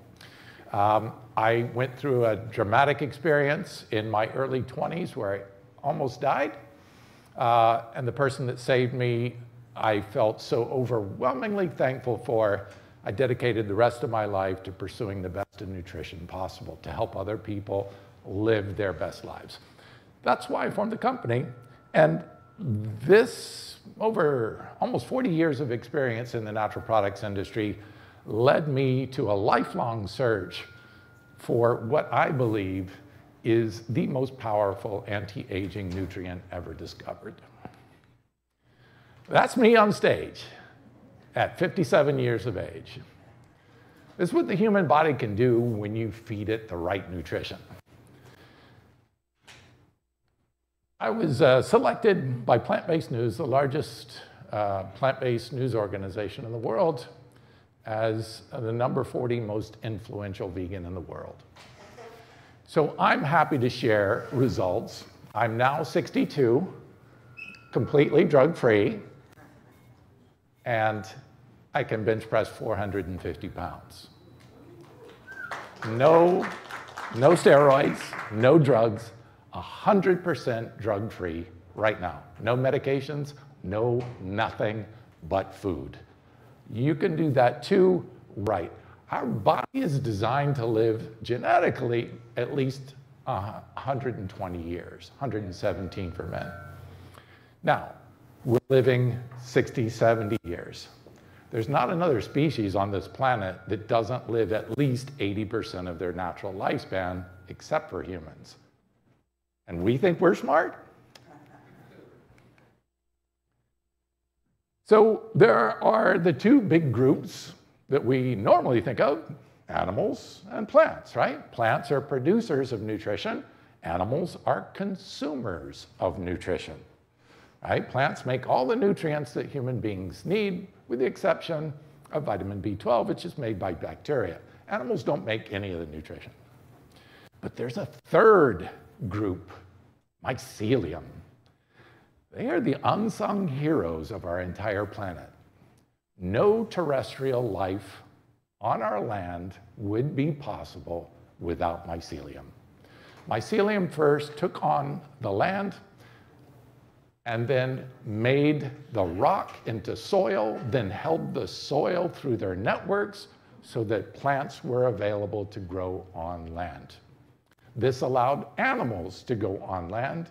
So without the mycelium, animals would have never existed on land, including humans.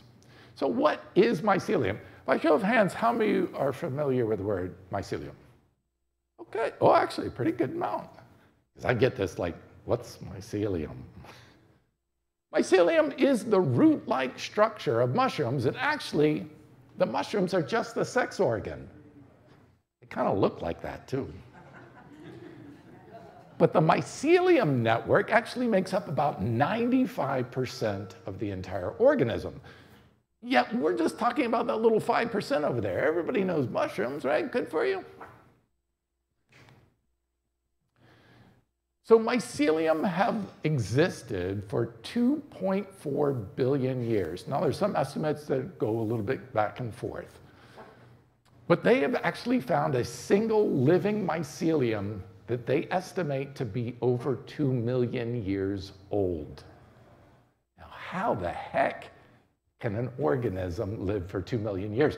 Well, the interesting part is they can actually live forever.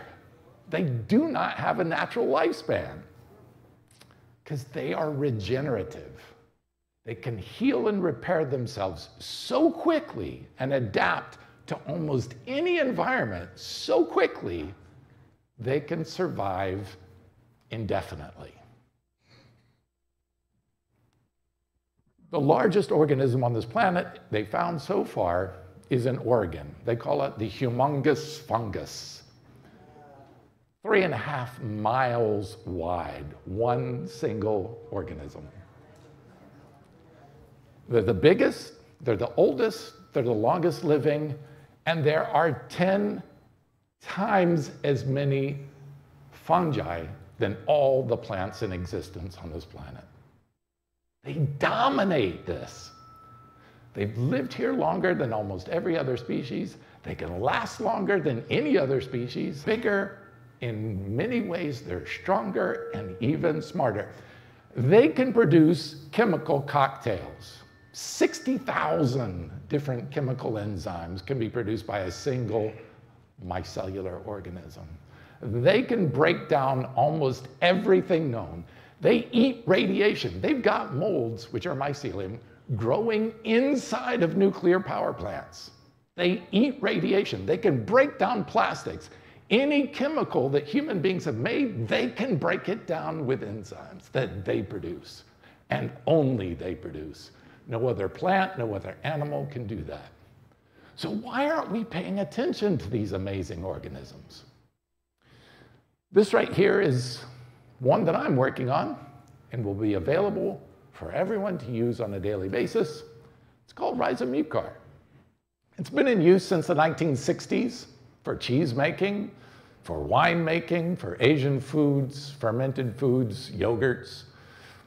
This mycelium grows so fast, it can grow the equivalent of an entire cow's protein in 24 hours. This is the most efficient, most ecological, and most practical and sustainable way to produce protein of any organism on this planet. Better than any plant can do, better than any animal can do, by far. This is actually how you can make it. This is a plant where we're getting our rhizomucor from, and this is grown in water. Now, water is recycled, so it has almost a zero water use. It produces heat, which can be converted into electricity, and it pulls more carbon dioxide out of the air than it consumes to make it. Sequestering CO2 for climate change, producing free electricity, all while growing the fastest, most ecological protein on the planet. 100% bioavailable, a 1.0 perfect PD-Cas, that's a digestibility rate, and a complete amino acid profile that is more anabolic, higher in leucine and lysine than whole milk, eggs, or even chicken breast. What's not to like, right? The UN, as you can see, oops, let me see if I can go back. The UN even pulled together some of the top people in agribusiness, in ecology and sustainability, and they asked the question to the scientists and researchers and developers, what is the single biggest way we can have a profound effect on global world hunger and sustainability? And that's what they said, mycelium. This is the answer to our problems. Now, how do these mycelium extend their life so incredibly long? One of the cool things they produce to keep themselves alive is a bioamine, a polyamine. That is an amino acid peptide called spermidine. I know, funny name. I've already pointed out the mushroom look. But spermidine was first identified in human sperm because it's there to protect the sperm to make sure it can impregnate the cell. It's cellular protective. It's also in really high concentrations in mother's milk. Why? We found it integral for the mother to pass it along to the child, the infant, and that the infant's own immune system is hyper-dependent on getting that spermidine from the mother. That's why the mother's milk has so much spermidine in it. So I started looking for, what are the top sources of spermidine? And you can see the list up here, tempeh there up at the top. Well, what is tempeh? Tempeh is mycelium fermented soybeans. So it's the mycelium, not the actual soy, although soy can pull up from the roots. You can also see mushrooms there at the top too, which are a part of the mycelium. But this form that we're bringing to market has 70 milligrams of spermidine in a single serving. That is 7 to 10 times more than any other food source on the planet. Okay, so it's got a lot of spermidine, and mycelium can live forever. What can spermidine do for us? We now know through this is an amazing study right here. On the right, you see what's called a forest plot, which is they took 146 of the top known anti-aging nutrients, NMN, resveratrol, just name any of the top nutrients out there, astaxanthin, all of these top nutrients that have life-promoting effects, and they plotted them on there. And you can see that one right at the very top. That's spermidine. That's how much more anti-aging it is than the 145 other nutrients that we knew actually promoted life extension. Spermidine-rich foods diminish the overall mortality of those tested in, and cardiovascular disease and cancer, the two biggest killers of human beings. Wow. Now, how does it do this? Through a process of autophagy. How many of you are familiar with the term autophagy? Okay, yeah, it's an anti-aging, right? All right, so basically there are two major pathways. It's a lot more complicated than that. There's AMPK, PPAR alpha, all that kind of good stuff. But to boil it down and simplify it, we build proteins, and then we got to tear down proteins. mTOR is the main pathway in which we produce or make proteins.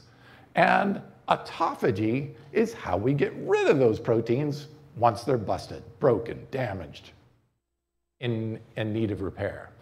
So our body has to take out the garbage. Now, protein synthesis happens when you exercise, when you eat, and when you sleep. And autophagy happens when you do calorie restriction, fasting or sleep. Now, sleep is interesting because it does both. It's because you're not eating when you're sleeping, so that's fasting. So the body says, hey, wait a minute, we're not building anything right now. We can start tearing down, clearing house, taking out the garbage, since you're not busy building. That's why sleep is a short fast. That's why we call our first meal in the morning break fast. Exactly. Breakfast. Okay, but here's the weird thing. Human beings developed agriculture. Yay, humans, right? Now we can eat all the time. Yay, humans. Not so good. See, in nature, almost every animal would eat a lot and then have periods of fasting. So autophagy would be allowed during those times. Humans figured out, hey, wait, we can just eat a lot all the time. Where's the time for the fasting? Where's the time for the autophagy to happen? We're not giving ourselves a break, and we're not taking out this cellular garbage. Okay, so what happens when that cellular garbage accumulates? We call it senescence at a cellular level. As you can see, the senescent cells are what we jokingly call zombie cells. Now, why do we call them zombie cells? They're not just broken cells. They're broken cells that start making the party bad for everybody else around them. They start secreting these negative chemicals that cause cellular death to all the cells around them. We gotta get rid of those senescent cells or it advances and accelerates the entire aging process. That's a kitchen where people produced a lot of garbage. That's what happens when you don't take out the garbage. You get a kitchen looking like that. Same thing on a cellular level. If you're not allowing your body to take out the garbage, you're going to start aging faster.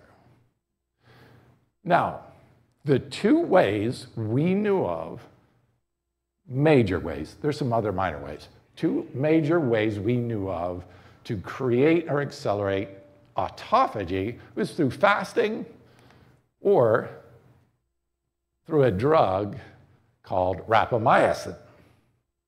Now, how does rapamycin work? Is it anybody familiar with rapamycin? Got some anti-aging, probably some of you even using rapamycin. It's an amazing drug, incredible, but it suppresses mTOR. So it forces your body to not make proteins. So your body says, okay, not doing mTOR, not making proteins, I'll go ahead and start taking out the garbage. That would be a good thing, except mTOR is needed to build cells, enzymes, and of course, muscle. And that is one of the potential negative side effects of rapamycin is you can end up losing muscle. Not a good thing when metabolic syndrome is one of the fastest growing health problems in the United States. You need that muscle to keep you healthy. As Bill pointed out, that was one of the top 3 things, is exercise-induced muscle gains. These 3 studies taken together really floored me when I read them. So let's take the first one. Spermidine controls autophagy during fasting. So when they looked at, okay, let's take fasting. Fasting stimulates the production endogenously in our own bodies of spermidine. And they said, okay, well, if that's the case, this second study, spermidine is essential for fasting-mediated autophagy and longevity. What does that mean? So they took mice, unfortunately, sorry mice, but they took mice and they knocked out the ability for them to make spermidine. And then they fasted them and nothing happened. No longevity effects, no health effects, no cardiovascular improvements, no arthritic improvements, no cancer improvements, nothing. Because it's not the fasting that caused it, it was the spermidine. They said, oh my God, is that true? What about in a drug? A drug surely will override this. And sure enough, a surge in endogenous spermidine is essential for rapamycin-induced autophagy and longevity. Not even a drug was giving you the benefit that you wanted if you did not have sufficient spermidine in the body. Wow. One of the top anti-aging drugs used in the world is not effective without spermidine. Now, conversely, they did the other way around. They said, well, wait a minute, what if we just give people more spermidine and it induced autophagy without fasting at all? What? You can get all the benefits of not eating for 36 hours? Nutritionally? Oh my God, sign me up for that one. I love eating. Wow. All right, so the study showed that spermidine levels increased upon fasting or calorie restriction in human volunteers. We know that. Genetic or pharmacological blockade, that means either using a drug to knock out the body's ability to produce spermidine or genetically modifying or altering the mice, unfortunately in this case, it reduced the fasting-induced autophagy and even in human cells. Furthermore, perturbing the polyamine, that's spermidine, pathway, stopped the lifespan and health span extending effects that were induced by either the drug or fasting. This is incredible. We have a food intervention system that is required for longevity, that is required for autophagy, the biggest system to improve the health and slow the aging process of humans. Inhibition of endogenous spermidine synthesis attenuates or inhibits the longevity-producing effects of rapamycin. I, in my effects, have never seen a food more powerful than a drug, yet here we are. Now, when they reached further into the research, they looked at, as you can see in the circle, you've got spermidine in the brown. You've got calcium AKG, which is another anti-aging nutrient. You've got resveratrol in the pink, RSV, and you've got NMN, which is an NAD precursor. And each one can be affected, but you'll see only one of those 4 nutrients, and that is spermidine, positively affects all 12 of the major pathways to longevity. Mitochondrial function. There is autophagy needed at the mitochondrial level. Mitochondria are producers of all the energy for every cell in the body. And it's called mitophagy. So our body has to clear out dead mitochondria, broken mitochondria, dysfunctional mitochondria, just like we have to clear out dead cells. If we don't clear out those mitochondria, they dysfunction and you do not get new mitochondria to replace them, and you have less energy production at the cellular level, meaning the cell has less chance to survive. Every single pathway, cellular senescence, stem cells, chronic inflammation, dysbiosis in the gut, genomic, right at the DA level, telomeres, which we were just talking about. Every single one of the 12 major pathways, the only nutrient that they know of so far that can do this. Incredible. Now, some people may say, what about the safety of this? So they have concluded that spermidine has the lowest chance of causing adverse side effects of any of the nutrients tested so far for longevity. Now, the cool thing about spermidine is it doesn't just help with anti-aging. Spermidine has been shown, I'm going to back up a little bit to the other list is a little bit more extensive, right here. All right. The research health benefits. Now, some of these are preliminary animal-based research, some of them are cell research, and some of them are full in vivo human research. There are over 1,000 different spermidine major studies going on for longevity right now. So you are going to see a steady stream of spermidine studies start entering the market. Increased autophagy and lifespan, which we talked about. Improving health span. Did you know the report that just came out last year showed that our lifespan increased by 2 years and our health span shrank by even more? We have now the biggest gap of 13 years between our health span and our lifespan. This means we are living longer, sicker. Thank you, doctors, pharmaceuticals, for keeping us alive, but they're not keeping us healthy.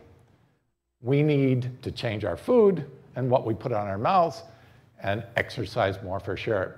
Improve brain function, reduces fat accumulation, increases fat loss, better hair growth. Spermidine is right at the scalp. Why the scalp and why hair growth? Hair grows really fast, constantly. And when something's producing that much proteins, it makes mistakes. There's a high probability of mistakes, so our body shovels a whole bunch of spermidine to our scalp to protect those proteins and get rid of those broken proteins.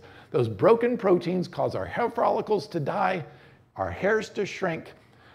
2 published human studies shown increased hair growth by 20% in 6 days of use. Increased thickness of the shaft. They did a study just for 3 months on, it's called a hair pull test. You tug it, and if you got any hair coming out, you're losing your hair. In the hair pull test for the spermidine, after they took it for 3 months, 6 months later, they tested 0 hairs in every single one of the clients they tested. Everybody else that did not take the spermidine, 68% lost hair. We're talking a huge difference. Even reversing graying in the hair. Increased collagen production in the skin. Increased keratins in the skin, hair, and nails. Increased lipids in the skin to make your skin look better, less wrinkling. Vascular health, cancer health, immune function. Spermidine is actually produced also in our gut by our gut bacteria. And they use it to keep alive, and that spermidine stimulates our own immune function. As a matter of fact, it's necessary for an infant to get spermidine to develop their primary immune function. Without it, they found a 68% increase in allergies in children that weren't breastfed human milk high in spermidine. They even tried it the other way around, and they fed spermidine to the mothers, and those mothers had almost no incidence of allergies in their infants if they had high spermidine intake themselves. They're passing it on to their baby. What you eat affects your child. Improve muscle function, inhibiting sarcopenia, which is age-related muscle loss, liver and kidney health, anti-inflammatory, inhibition of Parkinson's. They've even had some people on high-dose spermidine go into remission on Parkinson's. Remember, this is a nutrient. It's one that our body produces, but as we age, we see a rapid decline. So it's even more important that we consume more of this. Parkinson's, Alzheimer's, telomere length, the list goes on. The studies keep coming out, and they are incredible.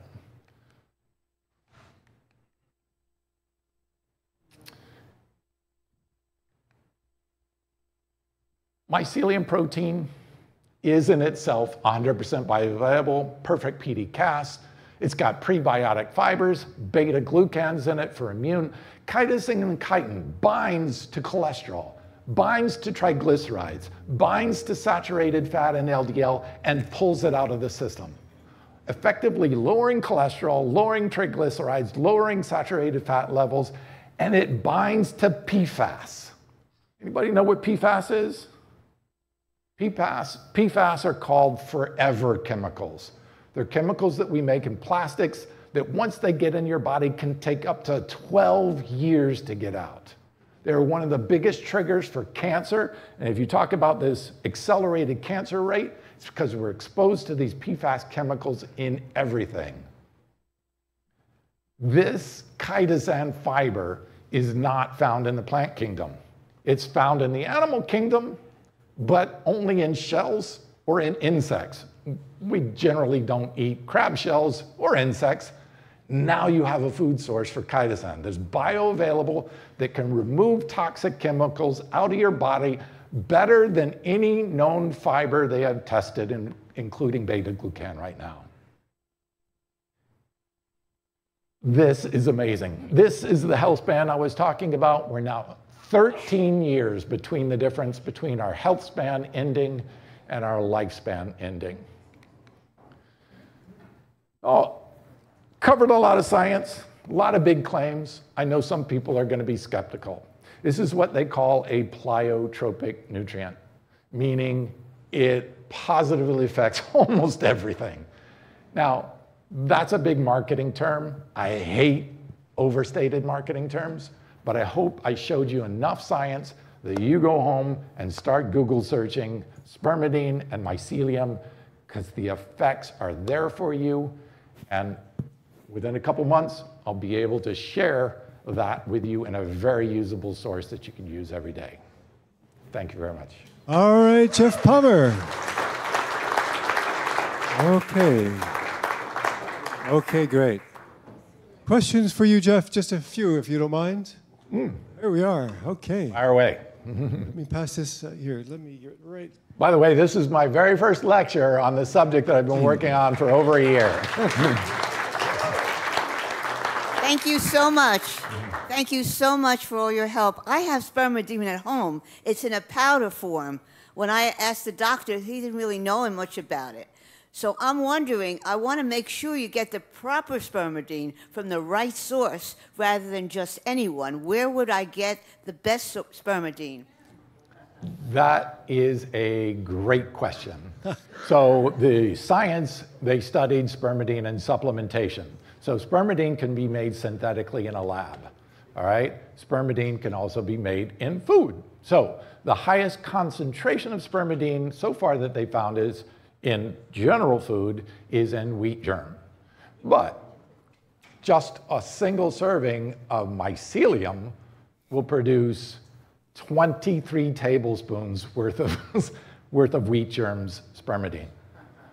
So a teaspoon of wheat germ will have about 1 milligram. Okay, so they did studies on food spermidine and found, wow, significant increase in spermidine in the blood levels and in tissue levels, and they tested all the way over it. So that's great. We know food-based spermidine affects positively humans as well as all animals. When they tested supplements, synthetically made or completely isolated, zero effect. They found that the digestive tract, because it didn't recognize it as food, what they're assuming, broke it down. Remember, it's a polyamine amino acid chain. Body just started chopping it up. So zero effect. Be careful. If you see a supplement out online that has above 3 milligrams on it, it's more likely than not synthetic spermine. It's cheaper. They can put higher quantities in it, 10 milligrams, 20 milligrams. But it may not have an effect at all, and you'd be wasting your money. So be careful with that. Go with a food-based spermidine, and then, obviously, hopefully soon, in a couple months, you'll have the richest source of food-based spermidine. I'm currently using the mycelium that I have developed, and in a single serving, that's 70 milligrams of whole food spermidine. That's in its whole food state. Yes. A couple of months. I don't know what I'm allowed to say. I know this is a 501 3C, so I don't want to be commercial. So I want to respect that line, but yeah, it'll be available in a couple of months. Thanks, Jeff. I have a question here from Ben. Yeah. So what are you going to be doing in the next couple months if you already have this available for yourself? I'm not sure I understand the question. Well, you say you'll have it in a couple months. What are you going to be doing in these few months? So good question. All right. So the raw material's already made, but the co-packer, the company that we assigned to produce it, still has to bring it into the country, has to approve it, has to test it, and go through the bottling and labeling. That process takes about 2 to 2.5 months. So how will this be available to us? We're hoping like September. So how do we access it? We'll talk about that afterwards. Yes, after. Okay. But Jeff's going to be around here to be able to get with you and talk about things in the social hall. And that's a great question for the social hall. Thank you, Jeff. Thank you. Question from Howard. Dr. Howard. Great presentation, Jeff. Fascinating. Lots of wonderful information. Thank you so much. I had a couple of questions. Ben addressed one of them. Thank you, Ben. Like, do you have products and when will they be available? So I guess we're going to find out. And the other thing is, you're vegan, so as you know, because you mentioned it, I know you know, that B12 is an issue. So I would assume that you get your B12 from certain mycelium, which of course we know certain mycelium do produce B12. Is that correct? Actually, mycelium do not produce B12. Well, some do. Bacteria do. Okay. There is mycelium that you'll see in the marketplace that does have B12, but that's cross-contamination. That's a bacteria getting in and mixing with the mycelium, or the mycelium themselves. Remember, myceliums can be grown in soil. Soil is also where the B12, the cyanobacteria, live, all right? They can convert that. Now, the mycelium can pick up some of that B12, but it's such in a small dose, it's not really a good source for it. So it's not a good source. Okay. But there is a good source, and I was the first to bring that to market too. It's called duckweed. Duckweed is a plant that actually pulls B12, bioavailable B12, into the root system of the plant. So you can get actual B12 from a whole plant too as well. This used to be thought not possible. Now we know B12 is actually in sufficient amounts in lots of plants that are grown in nature because they're grown in soil and mycelial-rich soils. It's the fact that we've removed the plants from their natural base, grown them monocrop, depleted the soil of all the bacteria, all the mycelium. Now they're not having any B12 in the plants themselves. Normally, if we were eating in nature and the volume of plants that we would consume in nature, we would be getting sufficient B12 from the actual plants because the plants would pull the B12 into the root system of the plant themselves. Okay, thank you, Jeff. There's a question on kombucha. What are your thoughts on the products, kombucha? Yeah, it's interesting. I personally don't like the taste or smell. don't hold it against me. It smells like dirty socks to me, but hey, no, I think there are some interesting nutritional value to them. Obviously, some of it can produce alcohol, so that's a little concern. Alcohol is a known carcinogen, so I wouldn't want that in my diet. There's a question from Dr. Love. George. Hi, I really appreciated your lecture. It was very enlightening. Considering that your talk started off with mycelium, I did a quick Google search on which mycelium has this highest amount of spermidine, and it's called brown shimeji from Japan. I assume you already know that. Yes. But there's a boys' market in Delray that sells it. Nice. Thank you, George. What we try to do is not do marketing here. Jeff knows that, but of course, I didn't tell George. Yes, and he's absolutely right, 100% factually correct. Most mycelium have a umami type flavor to them, mushroomy taste, which is great if you're going to use it for like meat analogs, for a meat tasting type thing.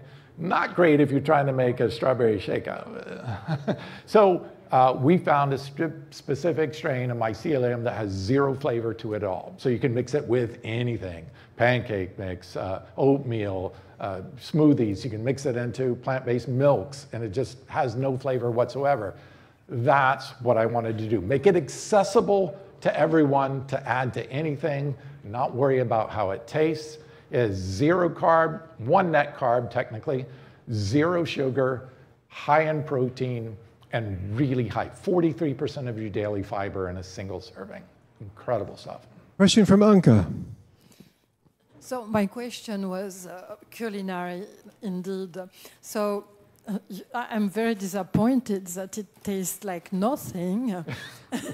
Now, maybe, you see, when you look at wheat germ, because we mentioned it, there is just one really nice way. It's a toasted wheat germ that works. You can really put it on everything, on salad, on yogurt, or anything.